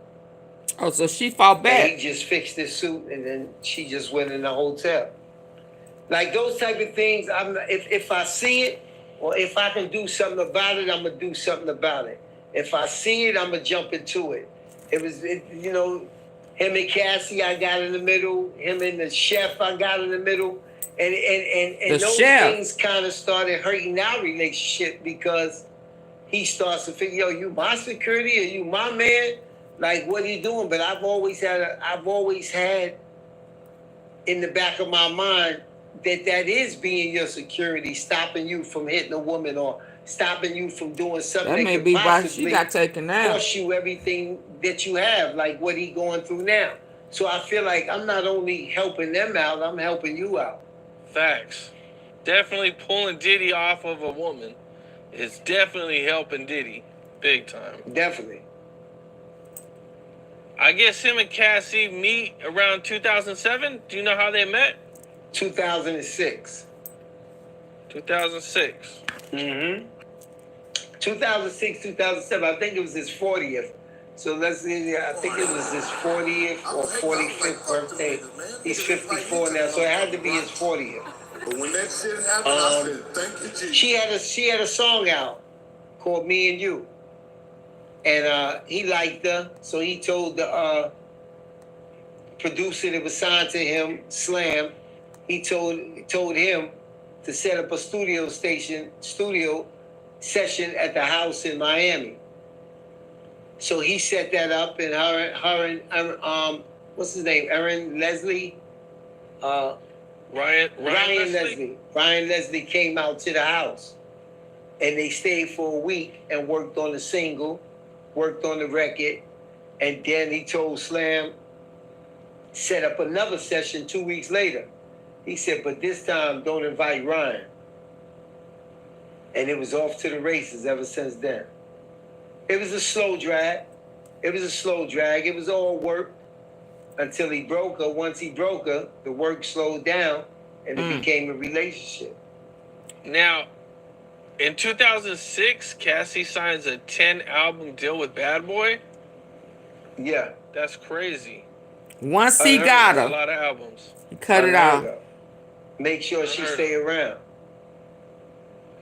But she does go number 4 on Billboard with her first album. So it does do good. It's successful. Now, I guess in 2007, is he being with Cassie and Kim at the same time? From that point on. Yeah.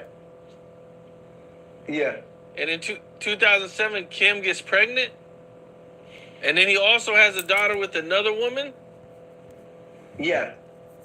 Now, what was that? What kind of problems did that cause? That didn't cause too much of a problem. He's Diddy.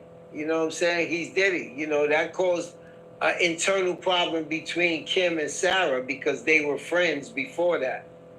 So it just caused an internal problem because they were friends. Okay.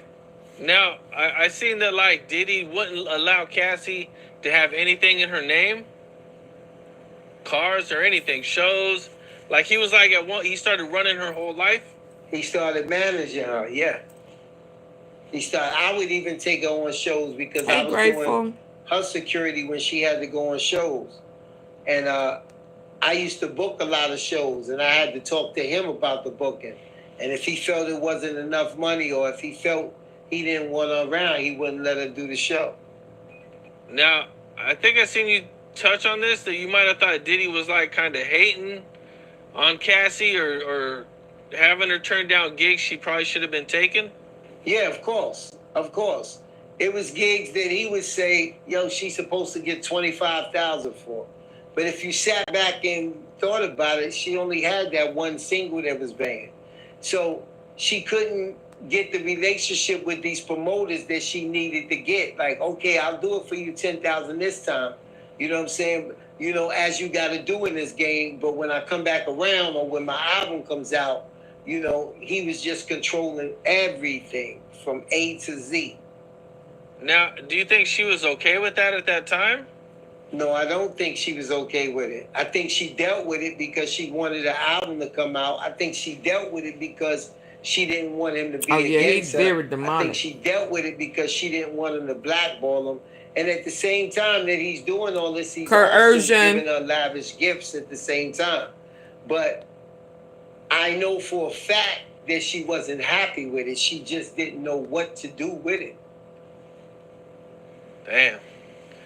Okay, now Marissa Tomei looks amazing at 59. Coercion. Here's her number one secret. This is what people aren't talking about. with Cassie, do you remember like the first time you seen them have like a big argument or like them having like a fight or anything like that? I don't really remember. You know, they always argued and went back and forth with it. But the first time that I actually seen them put hands on her was that time that she's talking about that I got in between. And that was in 2009. Can you take me through that? That was just basically her talking, if I'm not mistaken. She was talking to Benny, I forgot his last name. They used to manage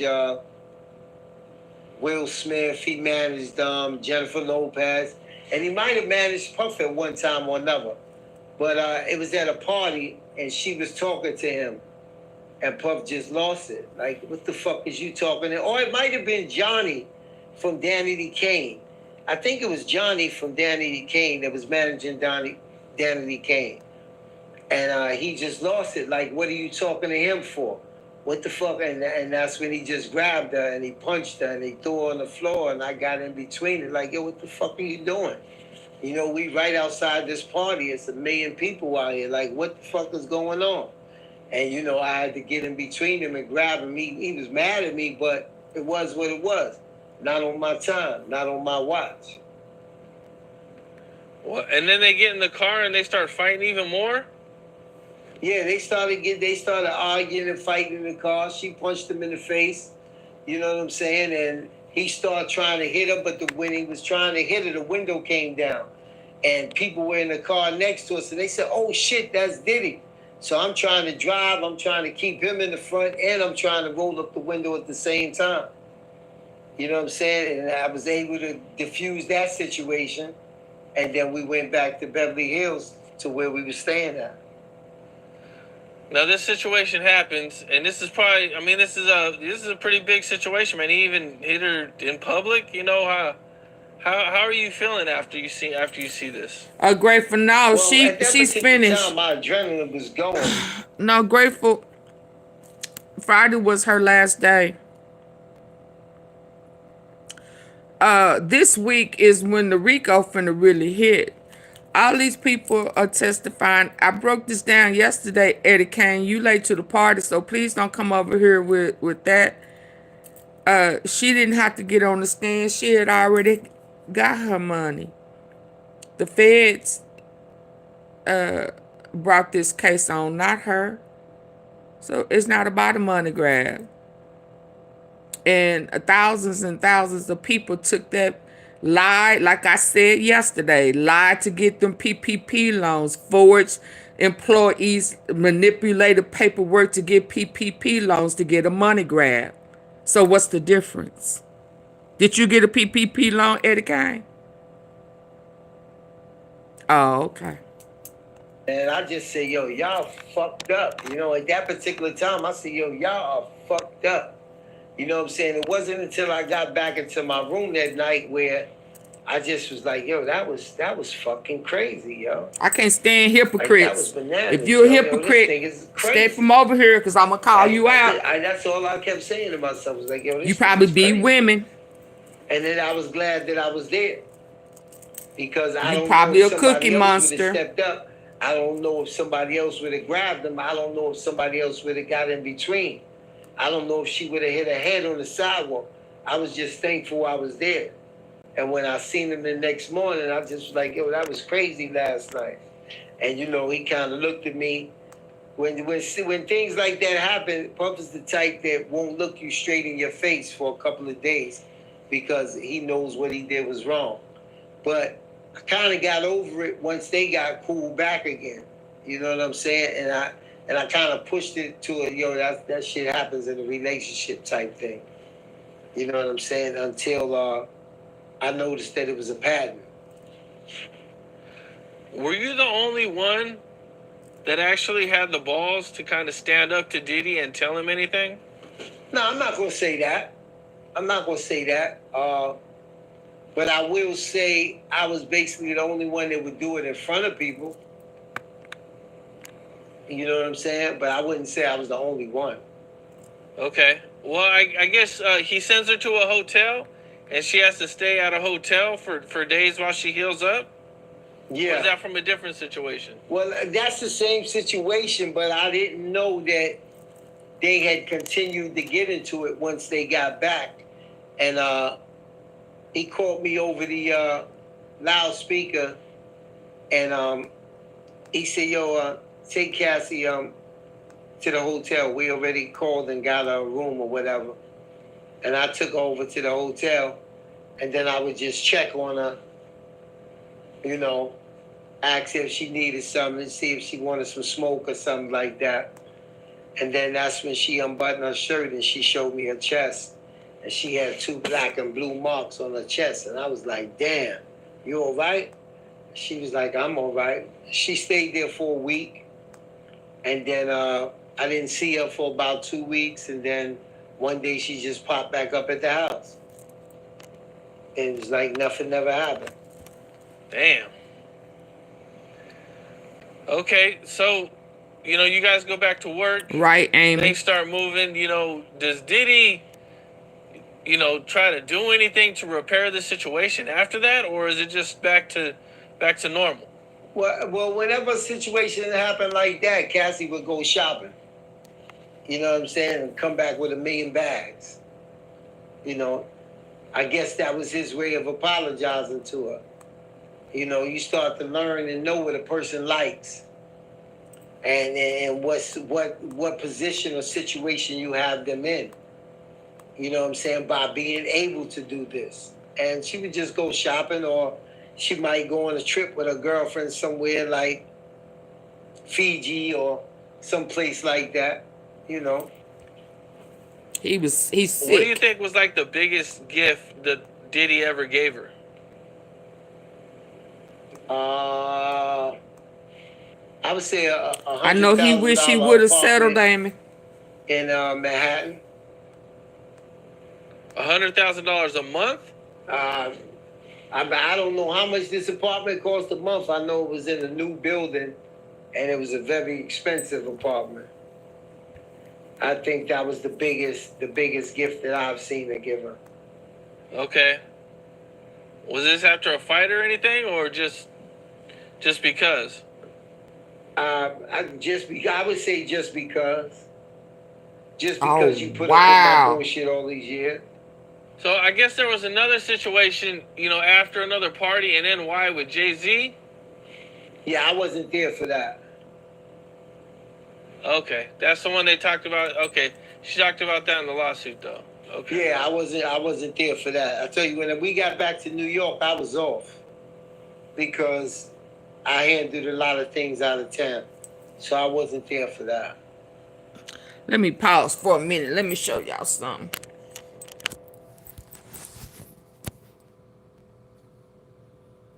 Diddy and Jay-Z. Oh, no, I want it to be big. Hold on.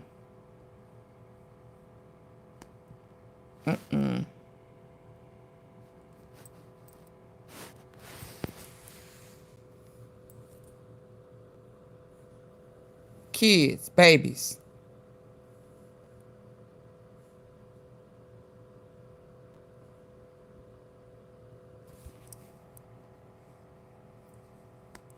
Babies.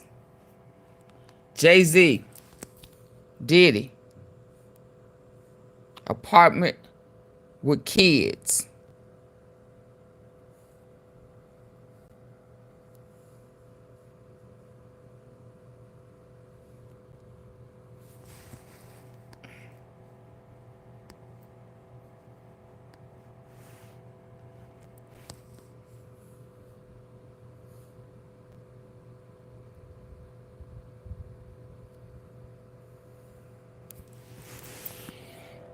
Their asses is in trouble. That's all I'm going to say about that. Okay, and what was the next situation you seen between Diddy and Cassie? I didn't. I didn't see no other situation between them because they white kids. Did you not see him? Eddie Kane. Eddie Kane, get out of here. Get out. Leave. Leave. Go ahead and leave. Them white kids. Don't play with me. Don't play with me.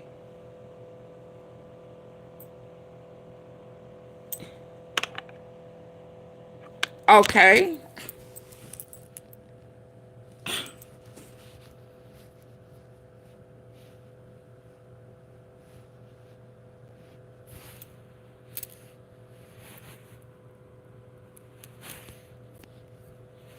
Oh, I knew it was gonna leave. God, dog. Those are not, and he don't have that many kids. Diabetic coma. Then I came back 2011. He don't have that many. And he don't have any white ones. I was back in the hospital for diabetes, and then that's when I left and went over to Ciroc. You always make excuses for men. Here for these for anything else. You know, I just would hear about certain things. If you've got pink salt, you make excuses for men, and baking soda and they in your kitchen, abuse, and you're not using this recipe yet. But I wasn't actually there for. Okay. Now, did you ever see her being the aggressor? Like, did you ever see them argue and then she just takes off on him? Or was he always like the one? Well, after I broke up their fights a couple of times, Diddy would point out to me when she was being aggressive. You know what I'm saying? Just to show me that it wasn't always him. So it's been times where he might be like, yo, Bonds, yo, Bonds, yo, Bonds. And I'll be like, yo, what's up? He'd be like, yo, you see her, right? And I'll be like, all right, come on, pup, let's just go for a walk. And me and him might go for a walk. And then she run up behind him and kick him in the nuts or something like that. And he'd be like, yo, you see, you always getting mad at me, but you don't see this side. You know, little shit like that. But my thing has always been her kick, her hit, her smack ain't gonna hurt nothing or compare to what you doing. She's a $110 with water. Now, I believe at one point Cassie wants to marry Puff, but Puff don't want to marry Cassie. Were you around during that time? Yeah, I was around. I don't know if I was around at that conversation, but I was around in conversations like that. You know what I'm saying? And it was even conversations me and Puff would have where he was like, this shit is coming to an end. In 2011, he told me, he said, it's either going to have to be Kim or Cassie. What you think I should do, yo? And I was like, I don't know. I said, I think you should go with Kim. And the only reason I said that was because she had the kids. And I said, oh, man, she got 4 kids, man. But I said, at the end of the day, you got to go with who make you happy. You know what I'm saying? And he said, yeah, you're right. And his dumb ass pocket dialed Cassie. And I remember after that conversation, Cassie saw me like a week later, and she said, Bonds, you know I heard you, right? I said, you heard what? I heard that conversation that you and Puff had, and you said, take him. But it's all right. It's all right. And she said, I know why you said it. You know what I'm saying? So, but his thing is, I would never get married. He said, I'm not giving 50% of nothing I got to nobody. And that's how he's always felt. Now, with all this going on, everybody pretty much assumes it's Cassie they're talking about, who Diddy had this relationship with. They don't say her name in the indictment, but, I mean, who else? There's pretty much nobody else it could be. You know, now, at some point, if it does go to trial, if Diddy doesn't cooperate or strike a deal, it's going to have to go to trial. You know, and she's going to have to testify. You know, she's going to have to tell all from beginning to end, and it probably would be weeks of her testimony on the stand, you know. Do you think that's something that she would do or want to do, or, you know, how do you see that playing out? She's already done it. She done it the moment she dropped the lawsuit. She done it, you know. Now, I think at this particular point in time, she's not going to have no choice but to do it. Because if you're right here and your Diddy lawyers, you're going to try to make her part of it. And that's, I said, oh, man, she got 4 kids, man. But I said, at the end of the day, you got to go with who make you happy. You know what I'm saying? And he said, yeah, you're right. And his dumb ass pocket dialed Cassie. And I remember after that conversation, Cassie saw me like a week later, and she said, Barnes, you know I heard you, right? I said, you heard what? I heard that conversation that you and Puff had, and you said, take him. But it's all right. It's all right. And she said, I know why you said it. You know what I'm saying? So, but his thing is, I would never get married. This is the pink salt recipe that took me from 179 to 126 in just weeks. He said, I'm not giving 50% of nothing I got to nobody. And that's how he's always felt. Now, with all this going on, everybody pretty much assumes it's Cassie they're talking about, who Diddy had this relationship with. They don't say her name in the indictment, but, I mean, who else? There's pretty much nobody else it could be. You know, now, at some point, if it does go to trial, if Diddy doesn't cooperate or strike a deal, it's going to have to go to trial. You know, and she's going to have to testify. You know, she's going to have to tell all from beginning to end, and it probably would be weeks of her testimony on the stand, you know. Do you think that's something that she would do or want to do, or, you know, how do you see that playing out? She's already done it. She done it the moment she dropped the lawsuit. She done it, you know. Now, I think at this particular point in time, she's not going to have no choice but to do it. Because if you're smart and your Diddy lawyers, you're going to try to make her part of it and say that she was here for 10 years.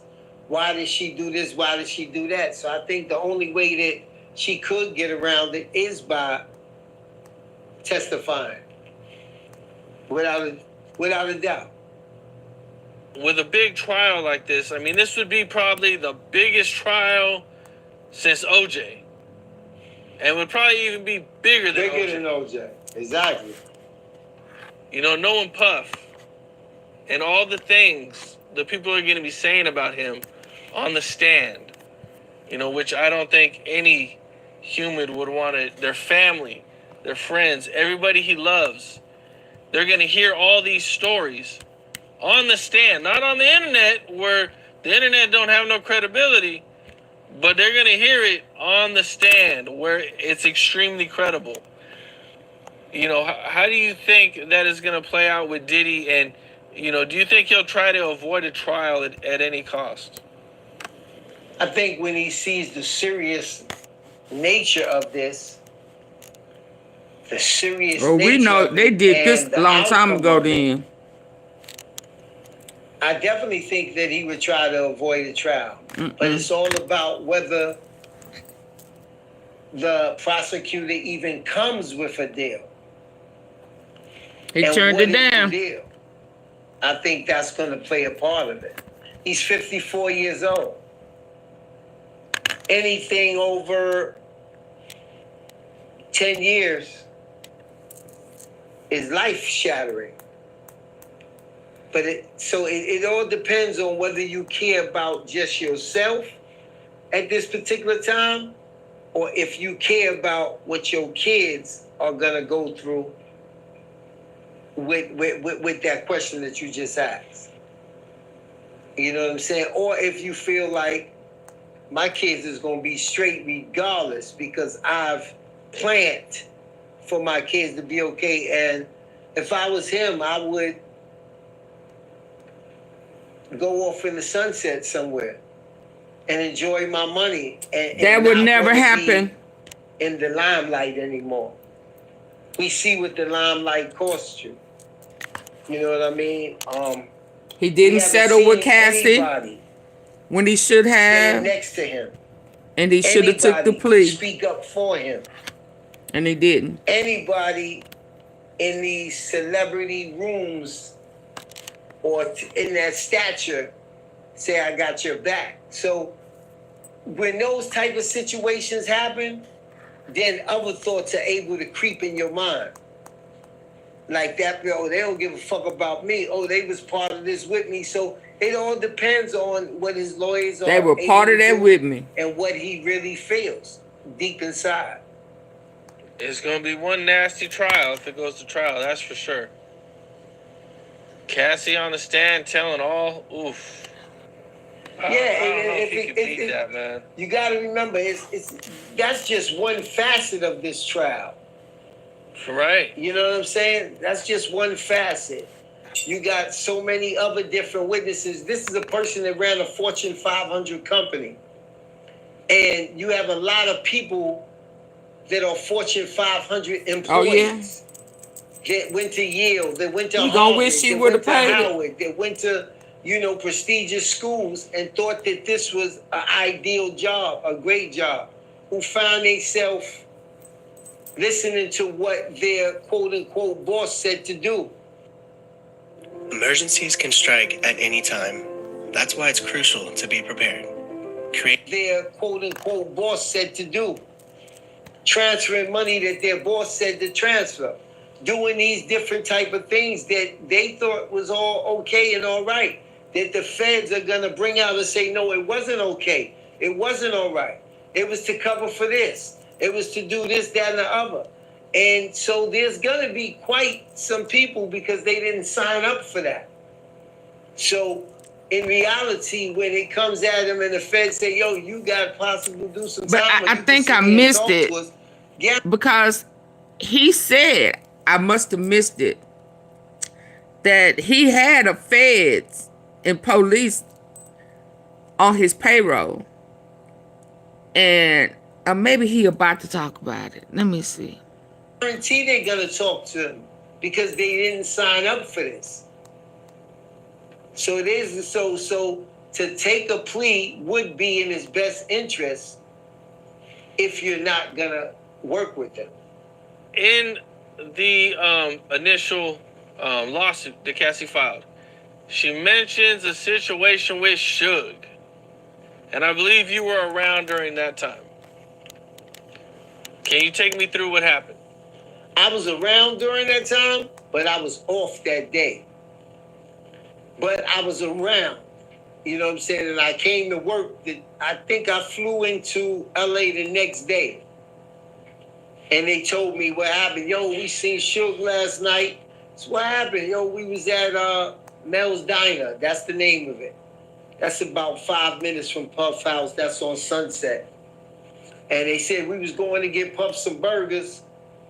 And when we opened up the door, my man D-Rock opened up his door and Suge opened up his door at the same time. So D-Rock was Biggie Man. So Suge knew exactly who he was. So Suge looked at him and said, what the fuck you doing out here? And he looked at Suge and said, what the fuck you think I'm doing out here? I'm working. You know what I'm saying? And next thing you know, he said, Suge put his hand around his man and it was 20 or 30 people that came to the spot. But he also said that Puff's assistant slid off and called Puff and told him that they was in trouble at the Mel's Diner and that Puff came and picked them up. Now, in her lawsuit, she talks about guns and everything. I don't really know about that, but I know for a fact that he came and picked them up from Mel's Diner. But you can't see inside the truck because the truck is all blacked out. And he said some woman rode up next to them in a convertible Rolls Royce and said, yo, what's up? But they knew 9 out of 10 that them girls was Suge girls, and they was trying to see who came and picked them up.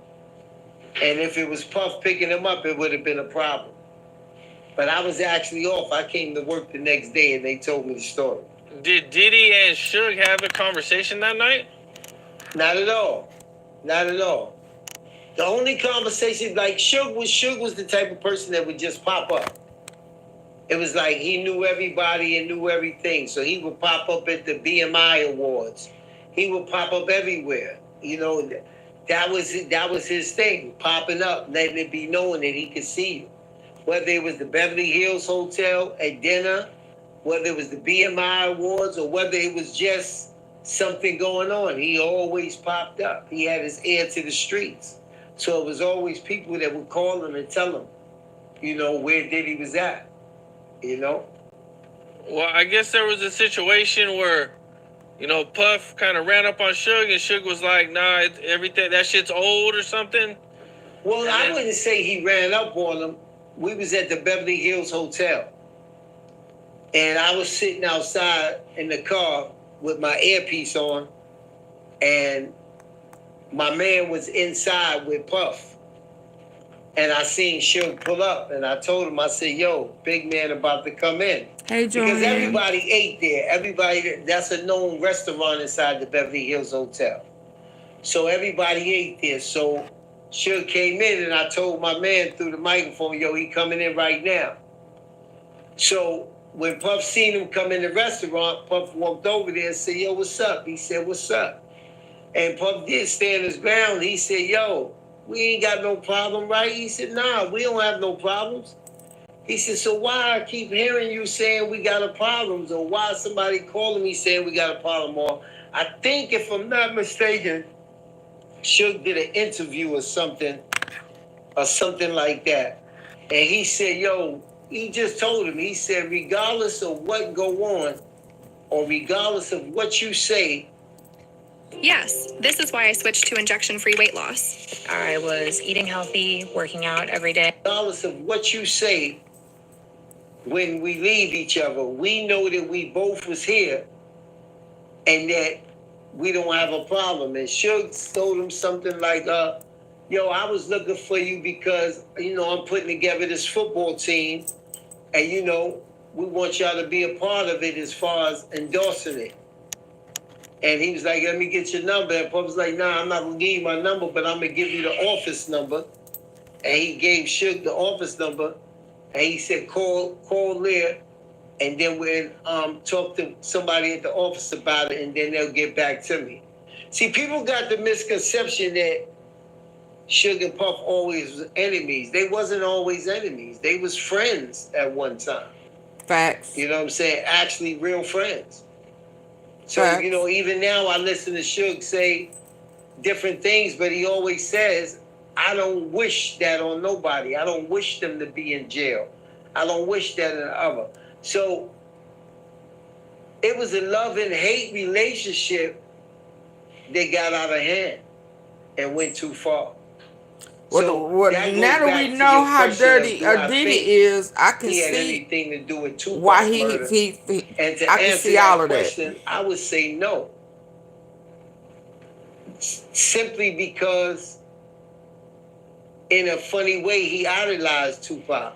In a funny way, he loved Tupac music. He loved Tupac movies and different things like that. So in order to have that type of situation go down, I feel like Puff is too much of a private person to deal with so many people in a situation like that. That's just my answer. Okay. Now, you know, one thing that did drop, you know, not too long ago was this horrific video of Diddy, you know, chasing Cassie down and beating her up in front of the elevator, and You know, it was really, really bad video, man. What did you think when you first seen that? Man, the first thing that I thought of was I felt sorry for Cassie. Like, I really, because I know her, because I look at her like a daughter. I not only looked at that video, it took me back to everything that happened back in 2009. Then it took me back to a video that he had put up when she was underneath the covers, and they were on vacation or something. And he was like, "Look at her, look at you now, look at you now." And everybody thought that was a fun moment that they was having. But after seeing that video, nobody knew if that was a fun moment or if that was a tragic moment. But I know watching that video made me think of my daughters. It made me think of every woman in this world, like, it's not worth it. Like, whether you want to be a star, I felt like, yo, he was an animal. Like, all right. That's all I had to do. And I'm a domestic violence advocate, right? After I seen that video, I went to school. I went to classes to get certified because I said a lot of women need help. And a lot of men need help too. But when I seen that video, I was just like, I said, it's over. I felt like it was over for him after I seen that video. Like, yeah, I was lost. I'm at loss for words with it. Well, they say that he ended up paying $50,000 to buy this footage from the hotel. Now, do you think that this is something, you know, Puff had his ego? He felt like he's a billionaire. I mean, you know, he could just make anything go away with money. Yeah, I definitely think that. He thought this case was going to go, this trial was going to go away. My answer to that was that without that video, a lot of people was starting to doubt the things that she said. Facts. So I felt like either she or even the feds needed to win back popular, needed to win the people back and show them that he was a liar, show him what type of animal was. And I actually think that they released it. That might have been a video that they found in the raid. You know what I'm saying? And then released it to get back the people. Mm-hmm. You know, somebody released it, and they released it at a time when he was actually starting to win some people back. And yeah, you know this. You know, that video to me, Maurice, gave credibility to her lawsuit.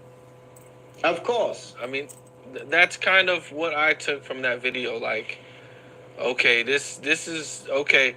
We see this, you know what I'm saying? We see women accuse men of things, and then we find out she's lying.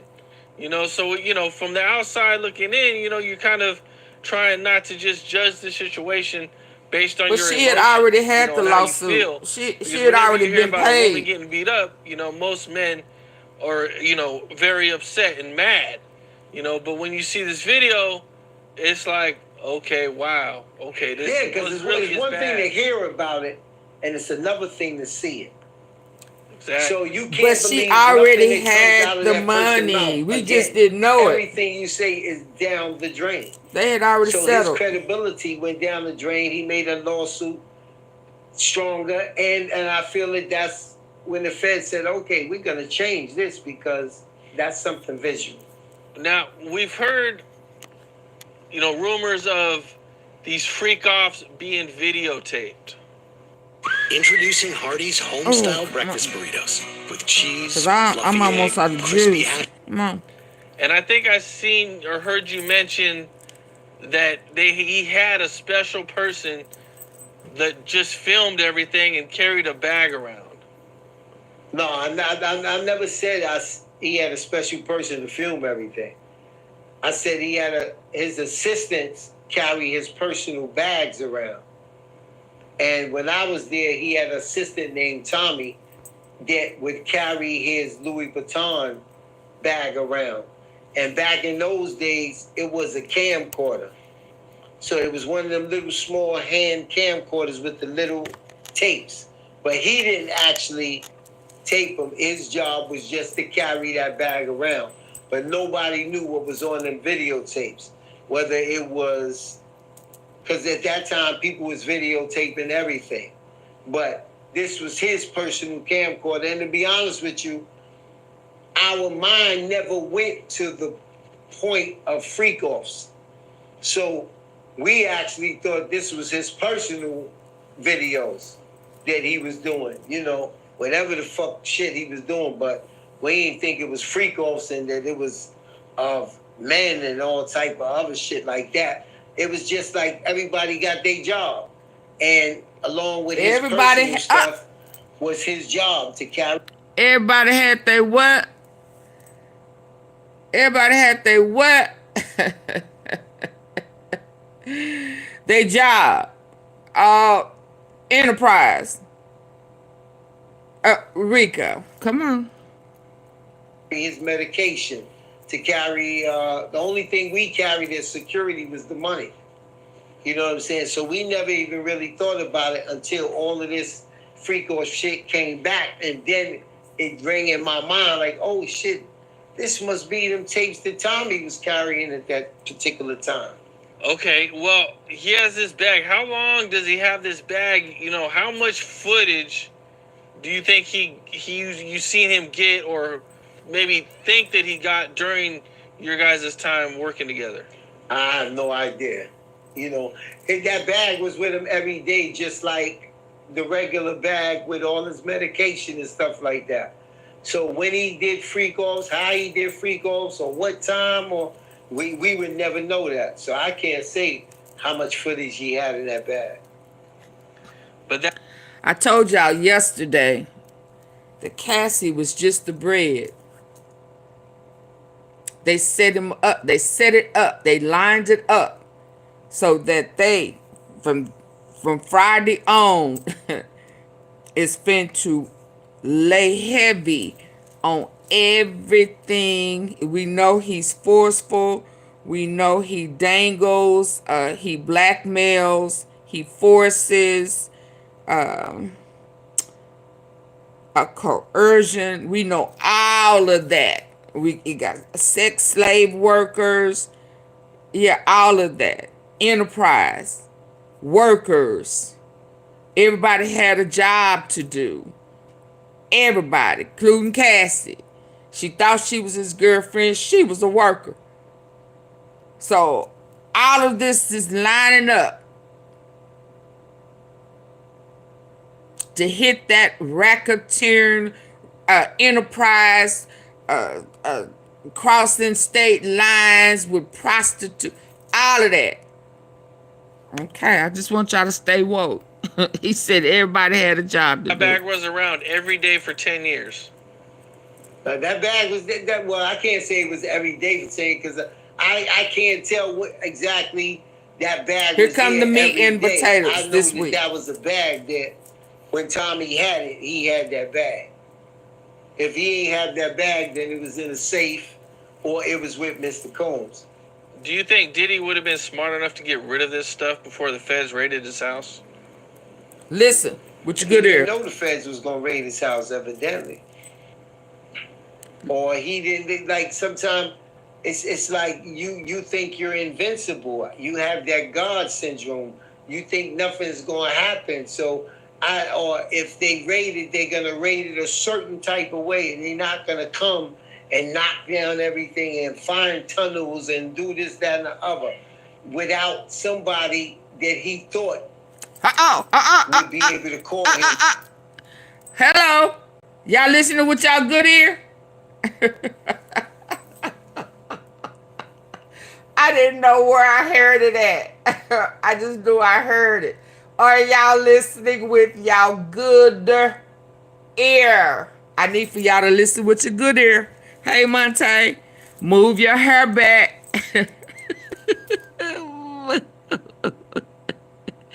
I need y'all to listen with your good ear. He didn't know that raid was coming.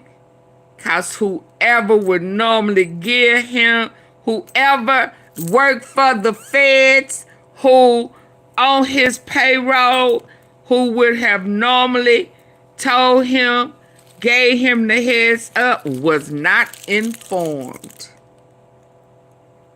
Just like he thought he was going to get another freak off before.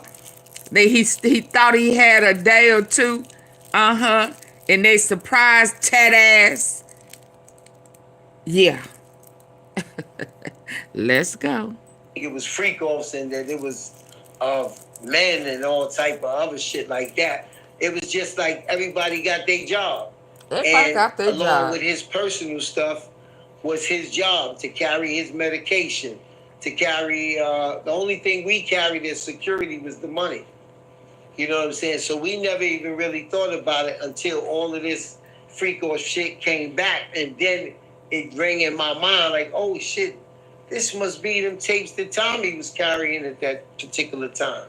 Okay, well, he has this bag. How long does he have this bag? You know, how much footage do you think you seen him get, or maybe think that he got during your guys' time working together?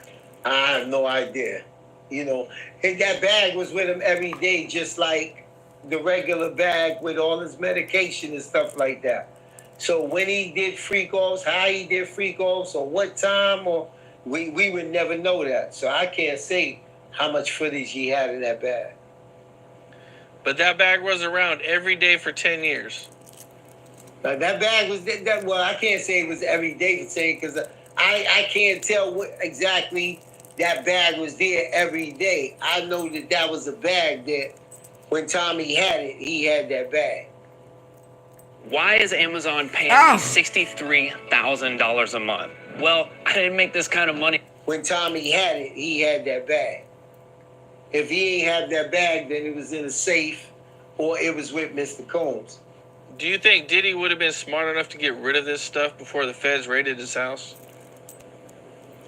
He didn't know the feds was going to raid his house, evidently.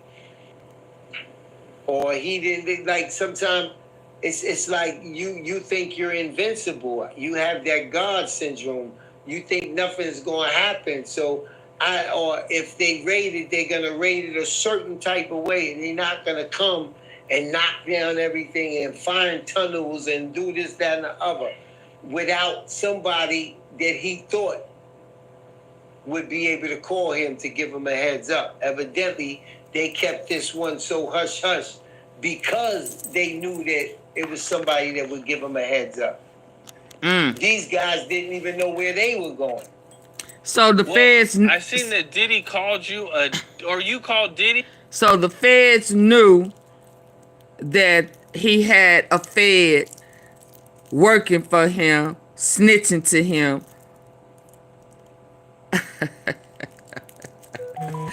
So whoever that person is in trouble. Because they knew that somebody was given prior before the file. Yeah. So that means that they know that he had someone on that worked for the feds that was giving him the heads up. Okay, let's go. I wonder if they're going to be called. A day before Cassie filed the lawsuit? Yeah, I called them a day before, but I called them because I needed some money for my son's lawyer. So I was calling him to ask him, could he help me out with my son's lawyer, because we was down to the appeal situation. And he told me, he said, nah, I don't have it. I don't have the $20,000. I don't have it. But I'm going through something right now. And then he knew that I was in the lawsuit, but I never knew I was in the lawsuit because I never knew about the lawsuit. So he said, but I may need your help with something. So the only thing I knew was that he was going back and forth with Daddyo. So Daddyo was actually who I was working for with Ciroc. So I'm thinking, okay, he's about to settle this lawsuit. and then we gonna go ahead and he's gonna need my help with Ciroc or De Leon. When I woke up the next morning, there was a lot of texts and DMs on my phone. And they say, yo, you know you in the lawsuit. What lawsuit? Cassie suing Diddy. I said, what? So I put 2 and 2 together, and I said he must have was thinking about fighting this case. And that's why he said, I may need your help. Because he knew that she had put my name in that case. And that was the last time that I spoke to him. Now, in the last couple of months, maybe since one of your other recent interviews, have you learned anything new? Like, what are some things that you learned that you didn't know was going on back then? Freak-offs. I didn't know about freak-offs. Period. And that's I actually don't watch what goes on with him every day. I try to stay away from it because every time my picture or something about me comes up, someone says it to me, and I vowed not to make his life my life. It had already took enough of my life out. So I vowed not to make it my life. Being Diddy's bodyguard, was there any other people, any other famous people that you ever had to bodyguard for? Or you might have been called on maybe on a night off or anything? I bodyguarded for Loon, which I regularly bodyguarded. I bodyguarded for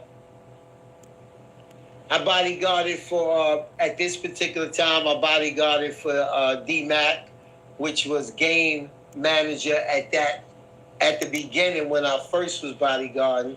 They had a situation with Fat Joe, and I bodyguarded him that night. Do you know what happened between Game and Fat Joe? Do you know about that situation? I don't know what happened. I think it was the whole 50 Cent thing, and Game got caught up in between it because he was G-Unit at that particular time. So I think it was more of a thing where Mac had came to New York right in the middle of it, and Game was performing, and Joe is in New York. You know what I'm saying? So he just asked me to go with D-Mac there just to make sure, because me and Joe was pretty cool. So he was like, yo, can you just go and make sure that he's okay? Okay. Now, do you have any stories hanging out with Fat Joe? I interviewed Fat Joe too, man. Really cool dude.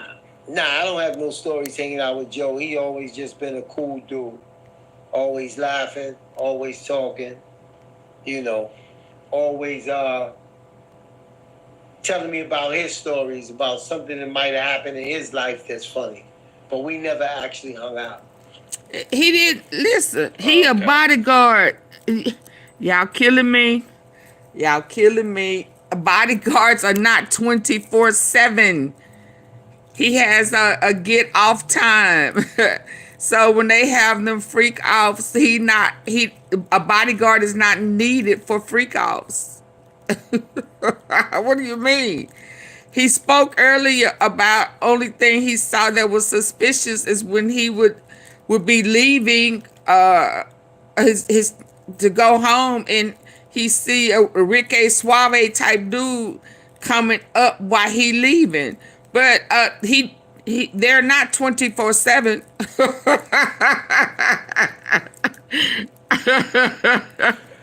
Were there any guys that you actually, became friends with besides Diddy?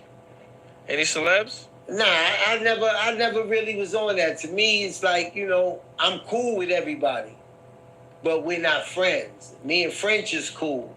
Me and Meek is cool. Well, we're cool, but I don't consider any of them my friends. That's why he didn't want to say Meek. Meek was screaming. My friends is who I keep my circle tight, and I have the same friends. I find out that celebrities don't really believe in friendship. So, I'm not friends with that. What do you mean by that? Celebrities don't really believe in friendship? I mean, unless you have what they have, there's no respect. There's no loyalty there. If you didn't grow up with them or anything else like that, what are we friends for? You know, I find that a lot of them, and I'm not saying all of them, base it on what you can do for them and what you have. It's kind of what happened So with why would somebody like me be friends with them? Friend is a deep word. We associate, Sauce Walker. but we're not friends. They hired them I think bodyguards. he said that Diddy had told you he doesn't know how to be a friend. He don't know how to be a Yeah, that friend. was something he told me a long time ago. Told me and my man Paulie that one day, because he never really understood how we would always go to the door to get some of the friends inside parties and different things like that. And he would be like, yo, you know how you and Paul is with the guys that y'all grew up with in the hood and all that? He said, I don't have no friends. All I got is my women. And it's funny that he said that, because that's the same thing that's taking him down now, the woman. Because he was abusing them. Just like he don't know how to be a friend. Why do you think Diddy didn't have any real friends? He didn't know how to be a friend. His friend is his money. Point blank, simple. His friends is his money. Period. Damn. Was he depressed over these things? You see what happened to He didn't Biggie? care nothing about it. He don't want friends. You gotta understand. When you got friends and they're not on the same level that you are, they end up asking you for things. You know what I'm saying? They end up needing you for things, and he don't want to be needed, or he don't want people to ask him for nothing. He want it all to himself. So that's one of the reasons why I don't think he has friends. So what happens is you end up calling these people your friend because they have the same amount of money for you, or at least have enough money that they don't need you. And then the situations like this where you find out He that went you to know an they're not all-boy your friend. Catholic school. So I don't think it ever bothered him before this. All-boy So you think a elementary lot of people school. turn their back on Diddy, even though they're not speaking out? But you think even behind closed doors, that a lot of people have cut He's a Diddy off? narcissist, self-centered. I don't know if they would say it, you know what I'm saying? But I really think that a lot of people are surprised, because there's allegations, but when you have over 130 allegations, everybody Oh yeah, he's evil. I believe he made a deal with the devil. They're surprised, because these things that he are charged with, if you know Diddy. Once I really heard that he went to an all-boy Catholic school. Yeah, I'm almost out of juice. All-boy Catholic school, and we know what went on with the Catholic schools.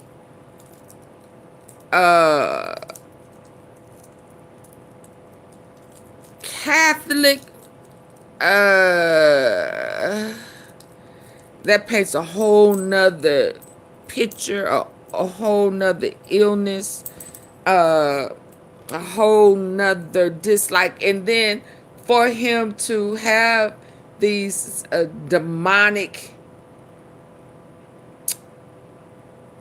ways, mentality, mindset, and for him to play with God with the Bible in court.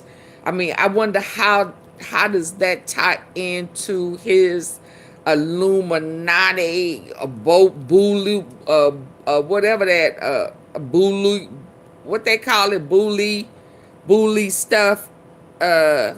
We knew about them. We know about them cat. Yeah. All boy cat. I mean, I went to a Catholic school, but it was, yeah, that right. I wonder how does that tie into him playing with the Bible and stuff. That's why he hate God. I've never heard him say he hates God, Chelsea. When did he say he hate God? I have never heard him say he hate God. I said I think he made a deal with the devil, and about finances. A lot of people play with the devil about being rich, but I have never heard him say he hates God. No, but you can't do that. You can't do it like that. No, that's no. When you create your narratives on how you think, you go too far to the extreme. Chelsea. Yeah, you put words in no, ma'am. No, please. You make a deal with the devil. Making a deal. People, when y'all listen, I don't want to go there with a lot of people who do a lot of crooked shit. And they may not realize that they playing with the devil when they do it. You kind of hip. Oh my God, let me stop. People, again, all I'm gonna say is the people who lied, manipulated, cheat on their taxes, getting a government assistance and have a full-time job, feel like it's okay to get over, same thing. You just ain't became rich with it. So no, you would not say he hates God. I never said that. I believe he made a deal with the devil, but I will not say he hates God. That is blasphemy. And you will not do that over here. Stop creating them type of narratives. Yeah, no. But you said it on my platform. And it's in my comments. And I've asked you not to do stuff like that. Come back tomorrow, Chelsea. No, because see, you're not finna play with my intelligence. You're not about to do that.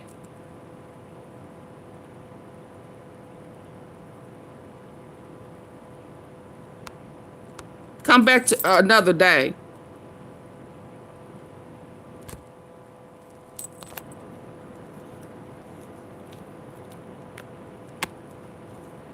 Y'all, I'm finna go.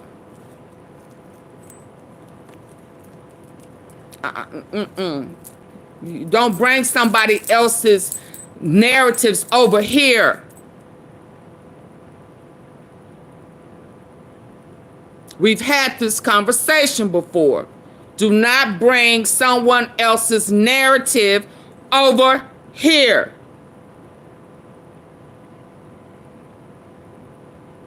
And if you cannot not do that, don't come over here.